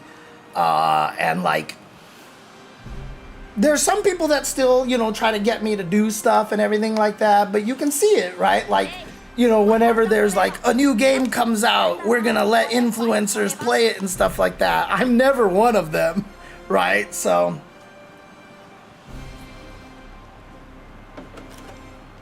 Dogura and Elena. Elena's strong. Elena's good. I wouldn't say she's not a character that will do a lot of stuff for you. In other words, you have to be really good at her footsies. So you have to be fundamentally sound with your neutral game to have a very strong Elena. If you do not have a fundamentally sound neutral game, it's going to be hard to win with her. She does not have, for example, Ryu's solar plexus strike, right? She doesn't have Ed's, you know, previous to being nerfed, you know, charge flicker that puts you into a mix-up for free, right? Elena's not a character that has a lot of like free situations. Everything she does is very earned. So it's not that, you know, yes, you give a lot of credit to Dogura as the player, but the character facilitates a lot of things that Dogura can use and take advantage of. In other words, other players with similar strong fundamentals can also succeed with Elena. I believe it's Levi Hakai on the east coast of the States also has a really strong Elena. Is Safe still playing Elena? I can't remember. I know there's somebody at the salon that's playing Elena as well. But there's a lot of good Elenas out there, and she has the tools to be strong, but you have to also be good in order to make her strong. That's why there's tiers, right? Like, some characters are just there's two ways to look at tiers, right? How easy they are to play, and also how much work you have to put in, right? And both of them are kind of like valid ways to rank tier characters and stuff. And again, everybody has different criteria for tiering, which is why it's impossible to have everybody, you know, agree to it. Is Blanca level 2 as strong as Street Fighter V version back when it was a V-Trigger 2? No, not at all, Afrifrock Man. And the only reason why I say that is because you are not guaranteed to have the V-Trigger. Yes, you will get it if you get beat up, but you could use that meter for V reversals or whatever. The thing about Street Fighter 6, and the reason why I complain about level 3s, is that there is no alternate resource for your super meter. So the reason why Lightning Beast is stronger in 6 than it is in 5 is that you're gonna get it if you don't get slaughtered. Like, it's just gonna be there, which is why level 3s are broken in that game too, is because they're always gonna be there. If we added a mechanic that took super meter and was really important to use, level 3s and Lightning Beast would lower in their strength, right? But the mere fact that that super meter is not used for anything else except for supers is what makes Blanca's Lightning Beast stronger in 6 than it is in 5. Because in 5, if you're not using your V gauge for like V reversals and stuff like that, you might be having a lot more trouble. But in Street Fighter 6, you don't care. You're just gonna get it eventually. So it's just really, really strong. It's really strong. But yeah, like I said, I mean, I'd love to do like an episode of Talking Trash with Brian F or something like that, but I don't know if they're even like considering having me join for something like that. Like, I'm not even sure if I'm on that radar, right? Like, Brian F respects me and everything like that, but you know, it's just one of those things that, one, you know, he's probably not thinking about trying to bring me on, and two, I don't know if I would necessarily bring as many views as if he got like Mena RD and stuff like that. So a lot of people have negative views on me as well. So what are your hopes to see? James was one of Tokon commentators. Arxis guys seem to like you. I'm sure Sony people you know from Evo, etc. Yeah, I mean, I'm gonna try for sure, because I'm also really enjoying this game, and I personally really like this game so far. So, do you think people relying too much on high-level replays to learn tech instead of trying stuff themselves? Using replays is kind of like is like Cliff's Notes, right?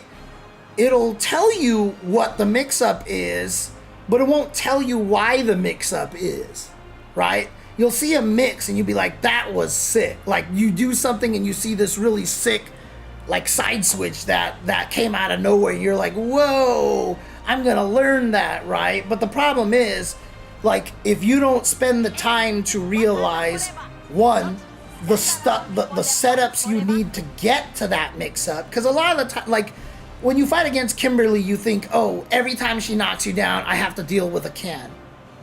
But if you actually play Kimberly, you're like, why can I never throw a can off of any knockdown? Why is it every time I knock someone down, I try to throw a can, I'm like minus 23? What? Right? Like, you didn't learn the way to get to the mix-up, and then you also didn't learn the other options for the mix-up, right? And these are things that you have to study yourself. If you see this cool side switch mix-up, like if you see someone post a tech video that's a side switch and it hits them, and they don't post a video that lets you stay on the same side, it's not useful. It's not useful. As I've always said, if there is a solution to the mix-up, it's not a mix-up. That is when we as commentators call something an okie doke or a shenanigan, right?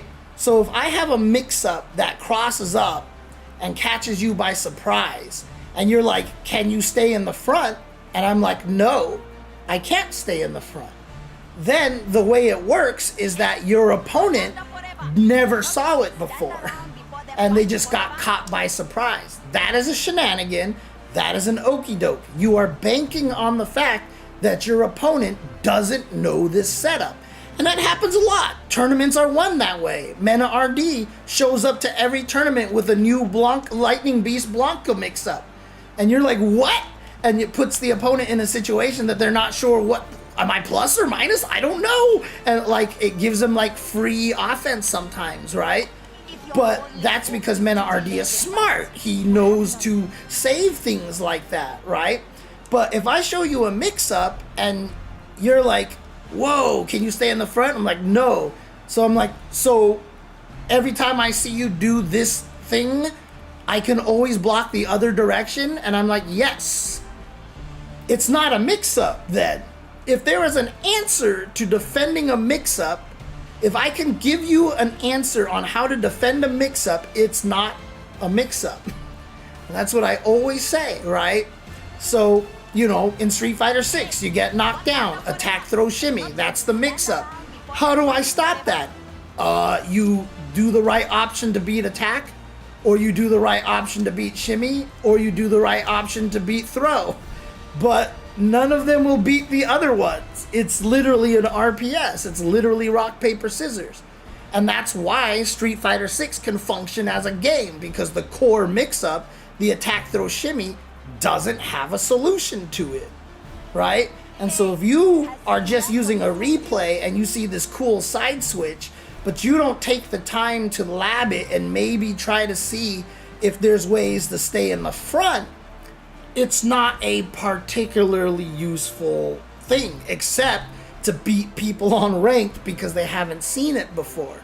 But if you bank on those kind of things to beat people and to level up, you're not actually necessarily getting stronger, right? Because you're relying on a gimmick to win. However, if you lab it out and it becomes a true left-right mix-up and you toss in a throw option there as well, that is a real mix-up. Because now, if the enemy knows you're going to side switch, you can stay on the same side and blow them up. Or if the enemy is in a left-right mix-up and they're like, God, I know I have to guess, and then you go for a throw instead, they're not going to be ready for that, then that's a real mix-up, right? These are the kind of things that will make you as a stronger player. So again, when you watch these high-level replays, you know, it's not necessarily like, you know, yeah, if you copy it, you're learning what to do, but you're not learning the why. Every time I do anything in the lab with Street Fighter, because that's the game I know the most, as soon as I come up with a mix-up, I make sure that there's a way to make it a real mix-up. I have found things with Kimberly that I can't turn into a real mix-up. I cannot turn it into a real mix-up because I can't stay in the front or you know, stuff like that. And so, like, to me, it's not a real mix-up. I'm not gonna bother trying to implement that in my game unless I really just like need to win something, and I'm just gonna pull this shenanigan or okie doke out my ass to get this win, right? And again, that's perfectly valid. I'm not saying that there's no validity in that, but okie dokes and shenanigans are absolutely stuff that people rely on to win in big tournaments and stuff.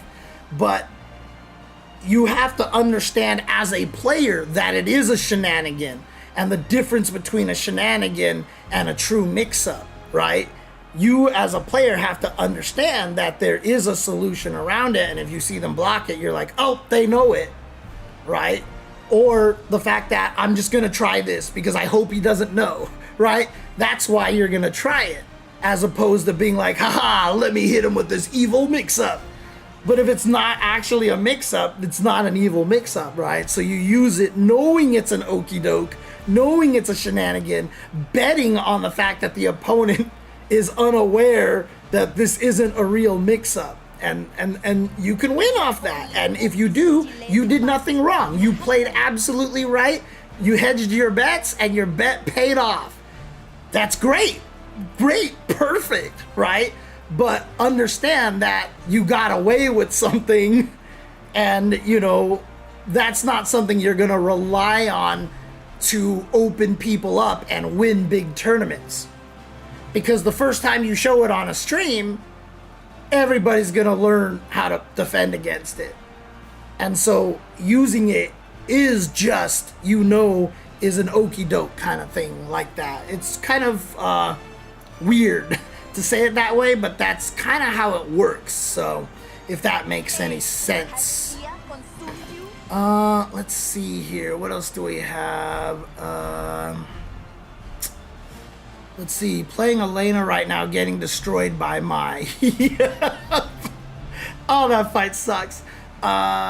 James, do you watch UFC? I wonder if you could call an MMA match. Comparing MMA. So the funniest thing was, this was a long time ago, and I wish I could find if they actually put footage up anywhere. But it was at a NorCal Regionals a long time ago. It was there was a UFC fighter who was really into fighting games. And so somebody was doing a documentary where they were comparing UFC at a fighting games, and they went to NorCal Regionals to interview a bunch of people like myself. And one of the things they actually did was, just for fun, they got a bunch of fighting game commentators, and they're like we want to see how similar these concepts are. So here, commentate a UFC match. You've never seen this, commentate it. We want to see how it goes. And I was like, okay. And so like, I was just doing my best. You know, I was just like, okay, blah, blah, blah. And it looks like he's really testing his distance right now. Like, he's trying to see if he can reach him, but he's just trying to test him out. And he's like, maybe looking to see if he can bait him. And like, he's trying to push him into the corner. Okay. And he's going to be it. And like, the documentary people who were more UFC than fighting game by far, they were like, you're really good at this. They were like, that was really good. They're like, holy crap. Like, that's better than some of the professional UFC commentators that are there right now. Like, they were like, you did really well on that. So, you know, my problem is I don't actually watch UFC. So, like, I can't really do much at this point. And I won't know a lot of, like, the details. But it's definitely...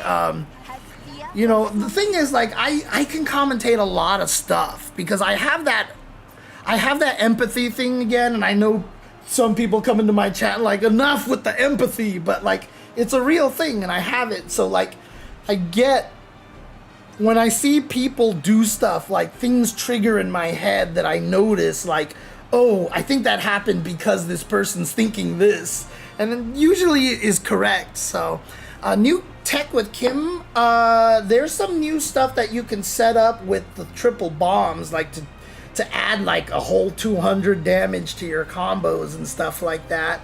But the more important one is that there are new block strings where you can drain like 4 to 5 blocks of their drive gauge just in this flurry of spray can bombs that they can't do much about.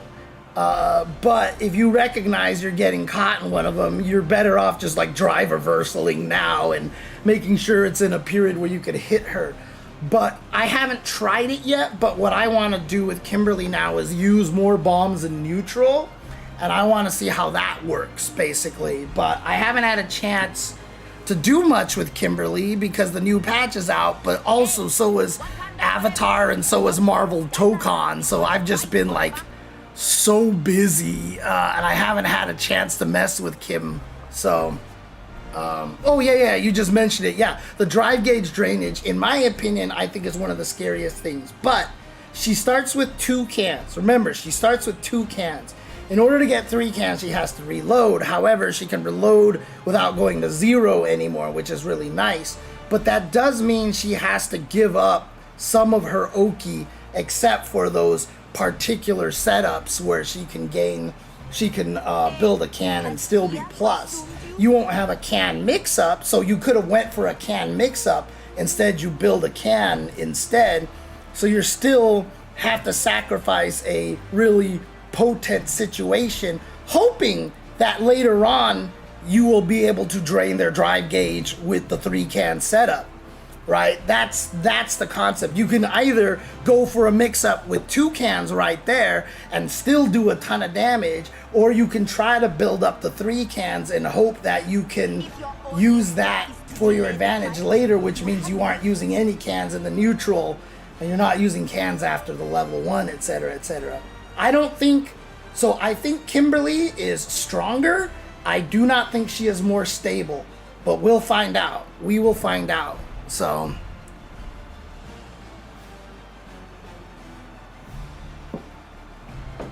I mean, honestly, Elephant Bush, there's a reason why I was really good at writing FAQs, because I wrote kind of the same way that I spoke, and I do it in a way that's really understanding of other people. And it's also like I said, it's part of the empathy thing, because I'll say stuff and I can hear it in my own head and I can be like, that made no sense, James. Like, so I can skew it a little bit like that, which is why I think I am a good commentator and why I'm really good at bringing in new viewers. You know, a lot of the time, my detractors are usually like oh, James just says obvious shit all the time over and over again. And it's because I don't necessarily believe that the people watching this stream watched the last time I commentated. There might be new people, so oftentimes I'll repeat some basic stuff again and again. Now, a lot of people think that I'm just spinning my wheels and doing it because I have no knowledge of the game, and I'm just saying these things to try to fill the air and sound like I know stuff. But what it actually is I'm just making sure that I'm always addressing potential new viewers in the chat. Now, I'm doing that less often because a lot of times if we're doing World Warrior streams, the likelihood of new people watching that, not too high. So I'm trying not to do that anymore with those kind of streams. But if I'm at EVO, or if I'm at like, because the funny thing is like someone once said to me on Twitter, they're like, you know, the time you explain the basic things is most important in pools, but when you're in top 8 at EVO, that's not when you do that. And I'm like, you are absolutely wrong. You are absolutely 100% exactly the wrong way, incorrect. Because the top 8 of EVO is where people who don't watch fighting games are the highest chance of watching. So when you commentate the top 8 of EVO, you have to be more catered to basic knowledge. There's a reason why Seth Killian and I did such a good job in those Street Fighter 4 and Street Fighter 5 top 8s, and why so many people tell me I'm the reason why they got into fighting games. Because the way we commentated, we always used regular nomenclature. We described things in ways that were very understandable for, you know, we didn't go into a lot of fighting game lingo. I purposely never mentioned frame data at EVO top 8s and stuff. Because the people who try to do an EVO top 8 as technical as possible are actually doing the wrong thing. But I can't convince anybody of that. Nobody understands that when I tell them to do that. Like, no, EVO should be more general. Now, if you're doing like Capcom Cup, you can be a lot more technical because the scope of audience for Capcom Cup is still different than EVO. EVO has a reputation that that's the only thing that a lot of people will watch. That's a fighting game stream for the whole entire year. That's the only thing they'll watch. And so you have to treat it that way. But something like Capcom Cup, most likely the people watching Capcom Cup are fans of Street Fighter 6 and people who know the game. You still want to be open to the new people and people who are new to the streams, but you can afford to be more technical, especially because it's focused on that game. EVO still feels like it's EVO. And so a lot of people watching it might be Tekken fans, right? They might be the Tekken players that just stayed watching. They might be other people who like were there to watch Smash Brothers, and then before Smash Brothers they saw Guilty Gear and they're like, wait, this game is awesome looking. And then they just stick around and watch the whole thing. EVO has a chance for a lot of people watching the top 8 to not be the dedicated fans. However, if you're watching Capcom Cup, which is dedicated solely to Street Fighter, you're not getting a lot of Tekken people watching that. You're not getting a lot of Smash Brothers players watching that, right? So when you commentate Capcom Cup, you can be a lot more detailed and technical. I have always been arguing that I need to do EVO top 8 again. I have never argued that I need to do Capcom Cup top 8 again, because I feel like my talents work best for EVO, and so that's where I think where I get used the best, you know? So there's a lot of subtlety to commentary that a lot of people don't understand, and I really honestly feel like I'm one of the only people that does. You know, that I actually treat different events differently, and I think about who my audience is, and I, you know, do all this stuff like this, and I think about how to, you know, cater the commentary for specific purposes, right? Because again, my goal for commentary is not for personal gain and glory. I don't commentate because I want to win awards. I want to commentate because I want to get as many goddamn people watching and enjoying fighting games that I possibly can. Because I want the scene to be bigger, and I want people to enjoy it, and I want it so that the players can earn more money for this. Because the more viewers we get, the better sponsors we get, the better sponsors we get, the better prize money we get. Better prize money we get, the better money players make, and hopefully commentators as well, because as much as I don't care about fame, glory, and fortune and whatever like that doing this, it's still nice to have money, you know, kind of a thing like that, right? So, again, like, it's interesting because, you know, people have often accused me of, you know, you just commentate because you want to be in the spotlight, or you just want all the money and fame and fortune. And I was like, dude, if fortune had anything to do with my motivation for commentating, I would not be commentating. Because there are I was a programmer. I was making good money as a programmer. And when I got laid off from my job, I decided to do this. I didn't think that this was going to earn me more money. If I had kept being a programmer, I would be considerably in a better state of life right now than I am now, you know? But I'm doing this because I really want to try my best to help grow the FGC, right? I'm not doing this for money, but I'm going to complain about money because, like I said, it's hard not having money. That's just how life works. When you don't have money, when your water heater explodes while you're in Vegas at Evo and it costs thousands of dollars to fix, life kind of sucks, right? Like, my water heater broke on the last day that I was in Vegas before I came home from Evo. I have not talked about that publicly at all. I have not talked about that on my stream. I have not talked about it anywhere. I've never been woe is me. I've had to spend a few $1,000s, you know, to fix this water heater or whatever like that. I just took care of it, you know? And that's my point, is that if I earned more money, I wouldn't be so stressed out all the time. But I'm not gonna use it as like a little pity party or anything like that, because that's not my goal, right? That's not what I'm doing. Like, when I asked for money to help pay for Jasmine's vet bills, like, that's because I just can't afford that. Like, that was $6,700. 2 times, by the way. 2 Januaries in a row I had to pay $6,500 about. And I can't afford that. So I had to ask for help from fans and stuff like that.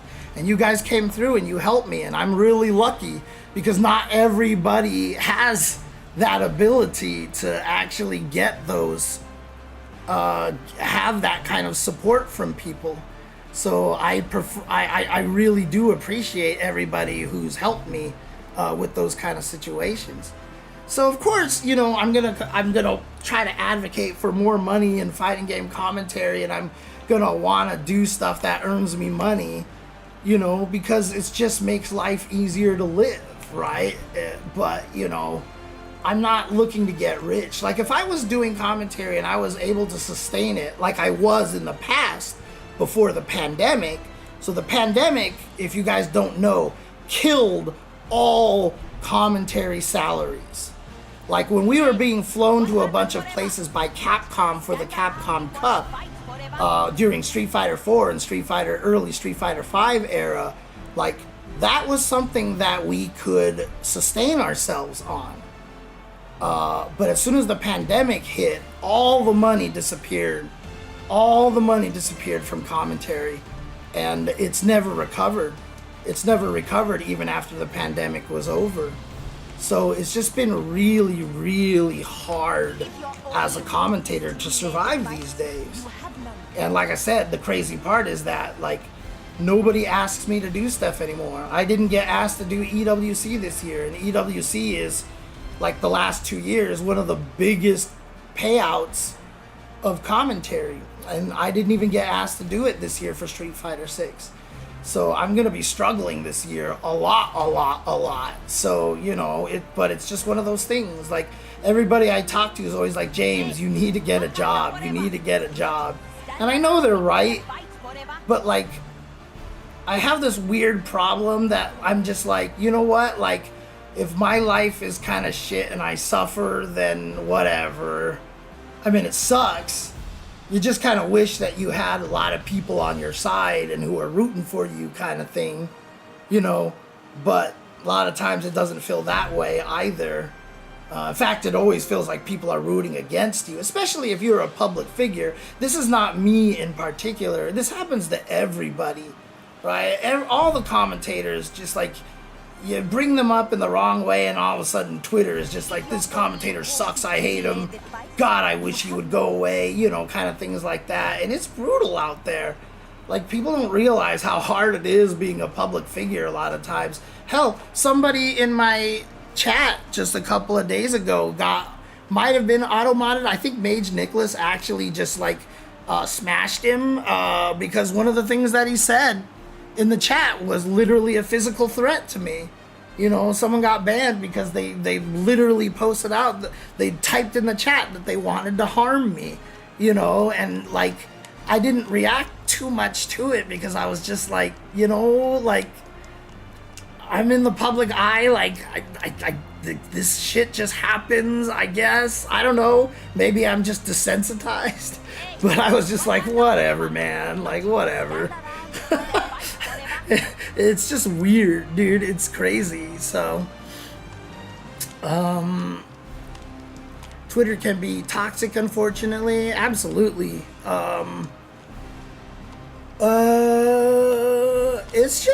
It's a weird place to be in. It's hard, but at the same time, I know I chose this route, you know, especially as somebody who is outspoken on a lot of things, right?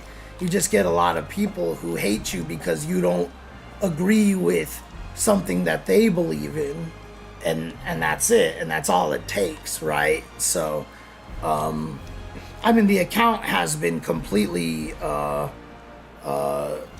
like, Twitch actually just took out the account, but, you know, it's not hard to create new accounts on this thing and stuff, so I wouldn't be surprised if they came back at some point, or even if they're here right now in the chat just listening, you know what I mean? You never know. I don't know, but it's just like, what can I do about it? What, like, honestly, like, what can I really do about it, right? I can just do my best to be safe, and that's the best I can do, really, honestly. But I'm still gonna go to CEO. I'm still gonna go to whatever event hires me because I need the money, you know?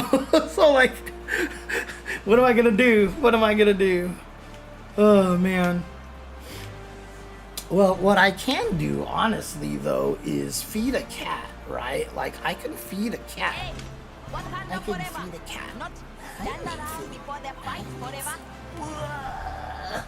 Yeah, but I think I found some really interesting stuff with Black Panther here. I need to lab out Ghost Rider a little bit more. I already have a game plan with Penny Parker. I really don't care about Doom right now because I don't think I'm ever going to use him. He's just going to be an assist for me. And again, that's what's beautiful about this game, right? Because, like, when I played MVC 3, I labbed the F out of Felicia, but I didn't lab Doom and Strider. I tried. I labbed a lot of Doom, and my Doom actually got decent, but my Strider sucked. And that's the hardest thing about MVC 3 and other tag fighters, is you have to learn every character.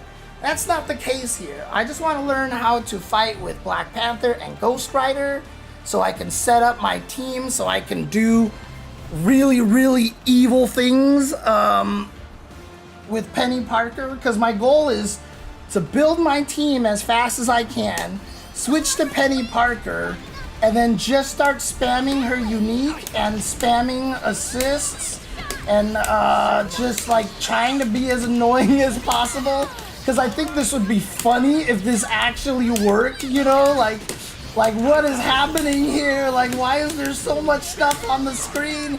Because I have Dr. Doom assist, which is the laser, right, which is really annoying. I have Black Panther that covers the sky, and I have Ghost Rider that covers the front like this, and I can just sit here and, you know, like, call all this crazy stuff and web, things like that. I just really want to see if this legit works. Because if it works, I think it would be hilarious. Like, my goal is once I learn this and if I can get good at this, I am going to try to count rage quits. I want to see how many rage quits I can get. That's my goal at some point, is just to see how many rage quits I can get with this setup here. And I've labbed out her too as well, because the nice thing about it is if you hit with the light webs, you know, that happens, and like not necessarily like what you want and stuff, but if you just find the opportunity to get this one, like if you just have the opportunity to sneak in a medium web, like then you get like a really nice combo off of this. Whoops. Oh, that's right, I have to do the position reset settings like that, because you can actually do some nice full screen combos with this thing, right? Whoops, I keep doing the jump medium too early. Oops, that was too slow on the chain. Oh god, I'm delaying way too much there. Ooh, that was too fast.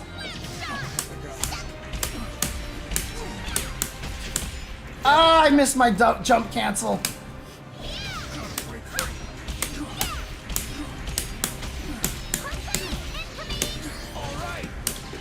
And then etc, etc. So you can do a lot of fun things. So I really want to see if I can make this team work. So this is kind of my team for now. It's a weird team. I would not have predicted this would be my team, but I think it's funny. So I think it's fun.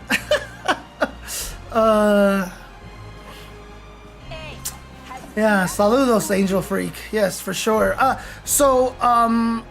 When Mai does EX fan, so my biggest problem, Core Inane, like my biggest problem is that when Mai does the EX fan and then drive rushes at you and then you block the whole entire thing, that's a win because she spent a lot of drive gauge, and the raw drive rush means she has 5-second cooldown. And so, like, you should be able to burn her out because that's an expensive mix-up, and if you can survive the mix-up, you should be rewarded for that. The problem right now is that my turtles too well, and so all the nerfs that I wanted to give her would have been nerfs to her defense, so that if she spends that much meter, she's scary. She's scared.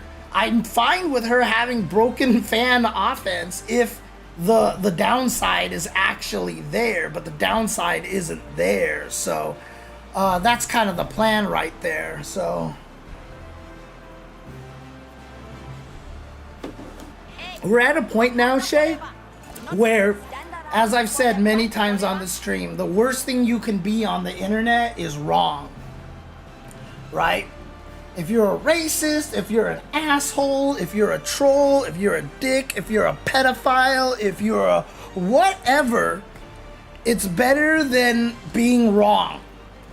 Like, if you support someone who's awful, like, if you voted for somebody awful and you keep making excuses why it's fine, it's because you'd rather be...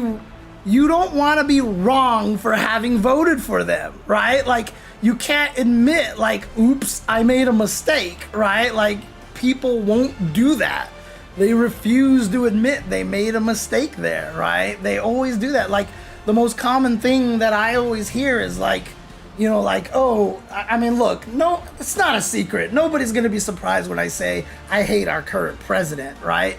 So, like, you know, it's just going to be one, I'm sorry to get political, but it's just like the main way you can see it, right? Whenever you see people, like, whenever you say, like, well, look, you know, didn't our president do something stupid? And a lot of times the response you see is, well, at least it wasn't the other option because it would have been way worse. Like, you can't ever just say, whoops, you're right, I fucked up, I should not have voted this way. You know what I mean? It's like, it's crazy. It's just crazy. Like, why does it always have to be like that? You know what I mean? Like, why? Why is it always like that? Anyways, like I said, I don't want to get too political. So anyways, let's see. Has fear consumed you? Yeah, my costume colors, I'm trying to make everyone kind of matching. Unfortunately, Doom doesn't have a blue color, so I just had to go with the white. So I have blue for both of these characters, and then Penny is dressed in blue, but she has a yellow vehicle here. There is another one for Penny that is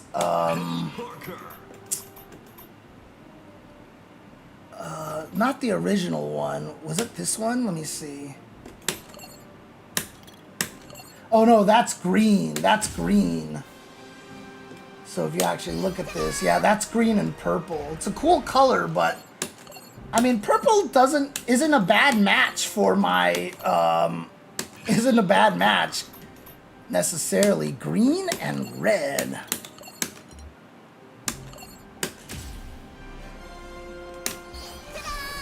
Whoa, that just looks like a military vehicle. Holy crap.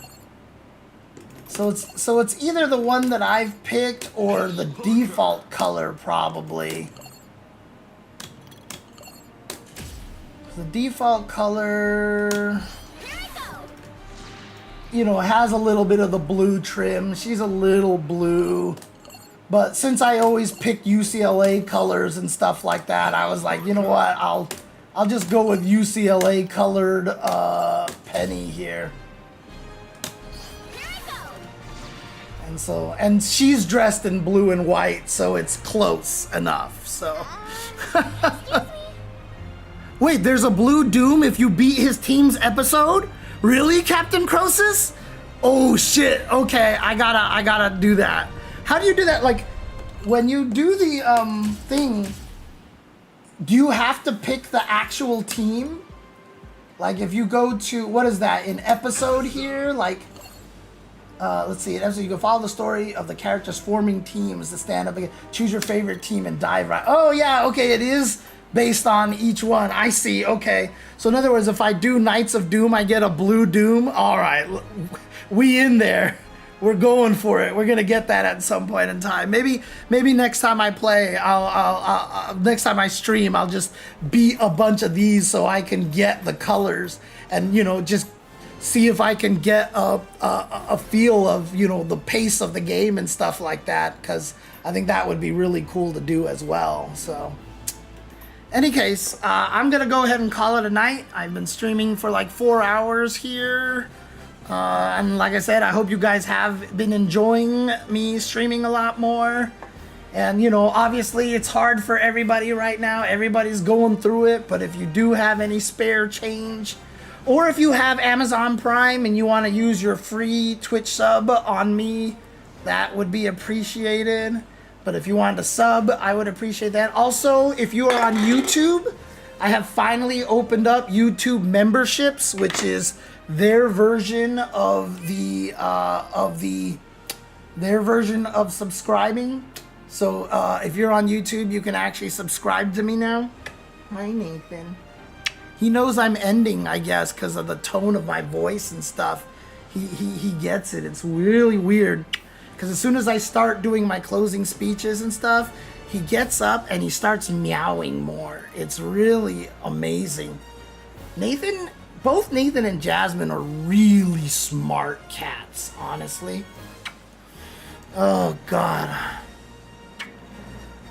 Oh, I miss Jasmine a lot. But, you know, I hope I gave her the best life that she could have, so. But again, thank you guys for tuning in. Thank you guys for watching. We will definitely keep trying to stream more often. I will be commentating some Street Fighter 6 this weekend on Sunday for the World Warrior, the North America World Warrior, so you guys can tune in for that. If you guys haven't yet, please consider joining my Discord.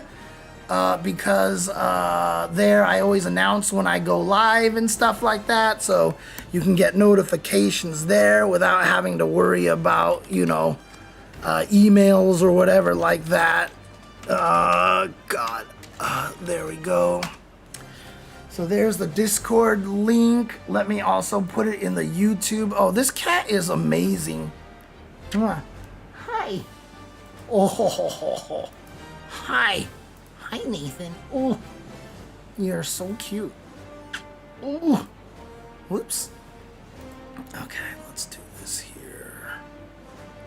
Do I have my live stream on here? It's not here. Let's reset this. Oh God, YouTube is so awkward. I swear to God. How do I do this? Okay, you know what? I'm gonna have to do it a different way. Let's do this. Do this. There we go. Now I can paste it. If you're on YouTube, this is my Discord as well. Oh, Nathan with the headbutts. Thank you guys for tuning in. Let me go see if I can raid somebody over here. Let's see if there's somebody playing some Tokon right. Nathan, that I can raid right now. He's pushing his head on my hand. He's not letting me use the mouse. He is trying to. Look at him. He's rubbing his head all over the mouse right now. You're gonna do it again, Nathan? All right, I'm gonna see. Let's see if he does it. Yep, there he goes again. I can't move the mouse in the direction. And there's a button on the top that basically changes the mouse speed, and he keeps clicking on that. So like my mouse slows down. I'm like, oh, Justin is streaming right now. Let's go and say hello to him. So I will see you guys soon, and have a good night. Like I said, Justin is unfair. Don't think that everybody can play fighting games like that. Don't hold yourself to that kind of standard.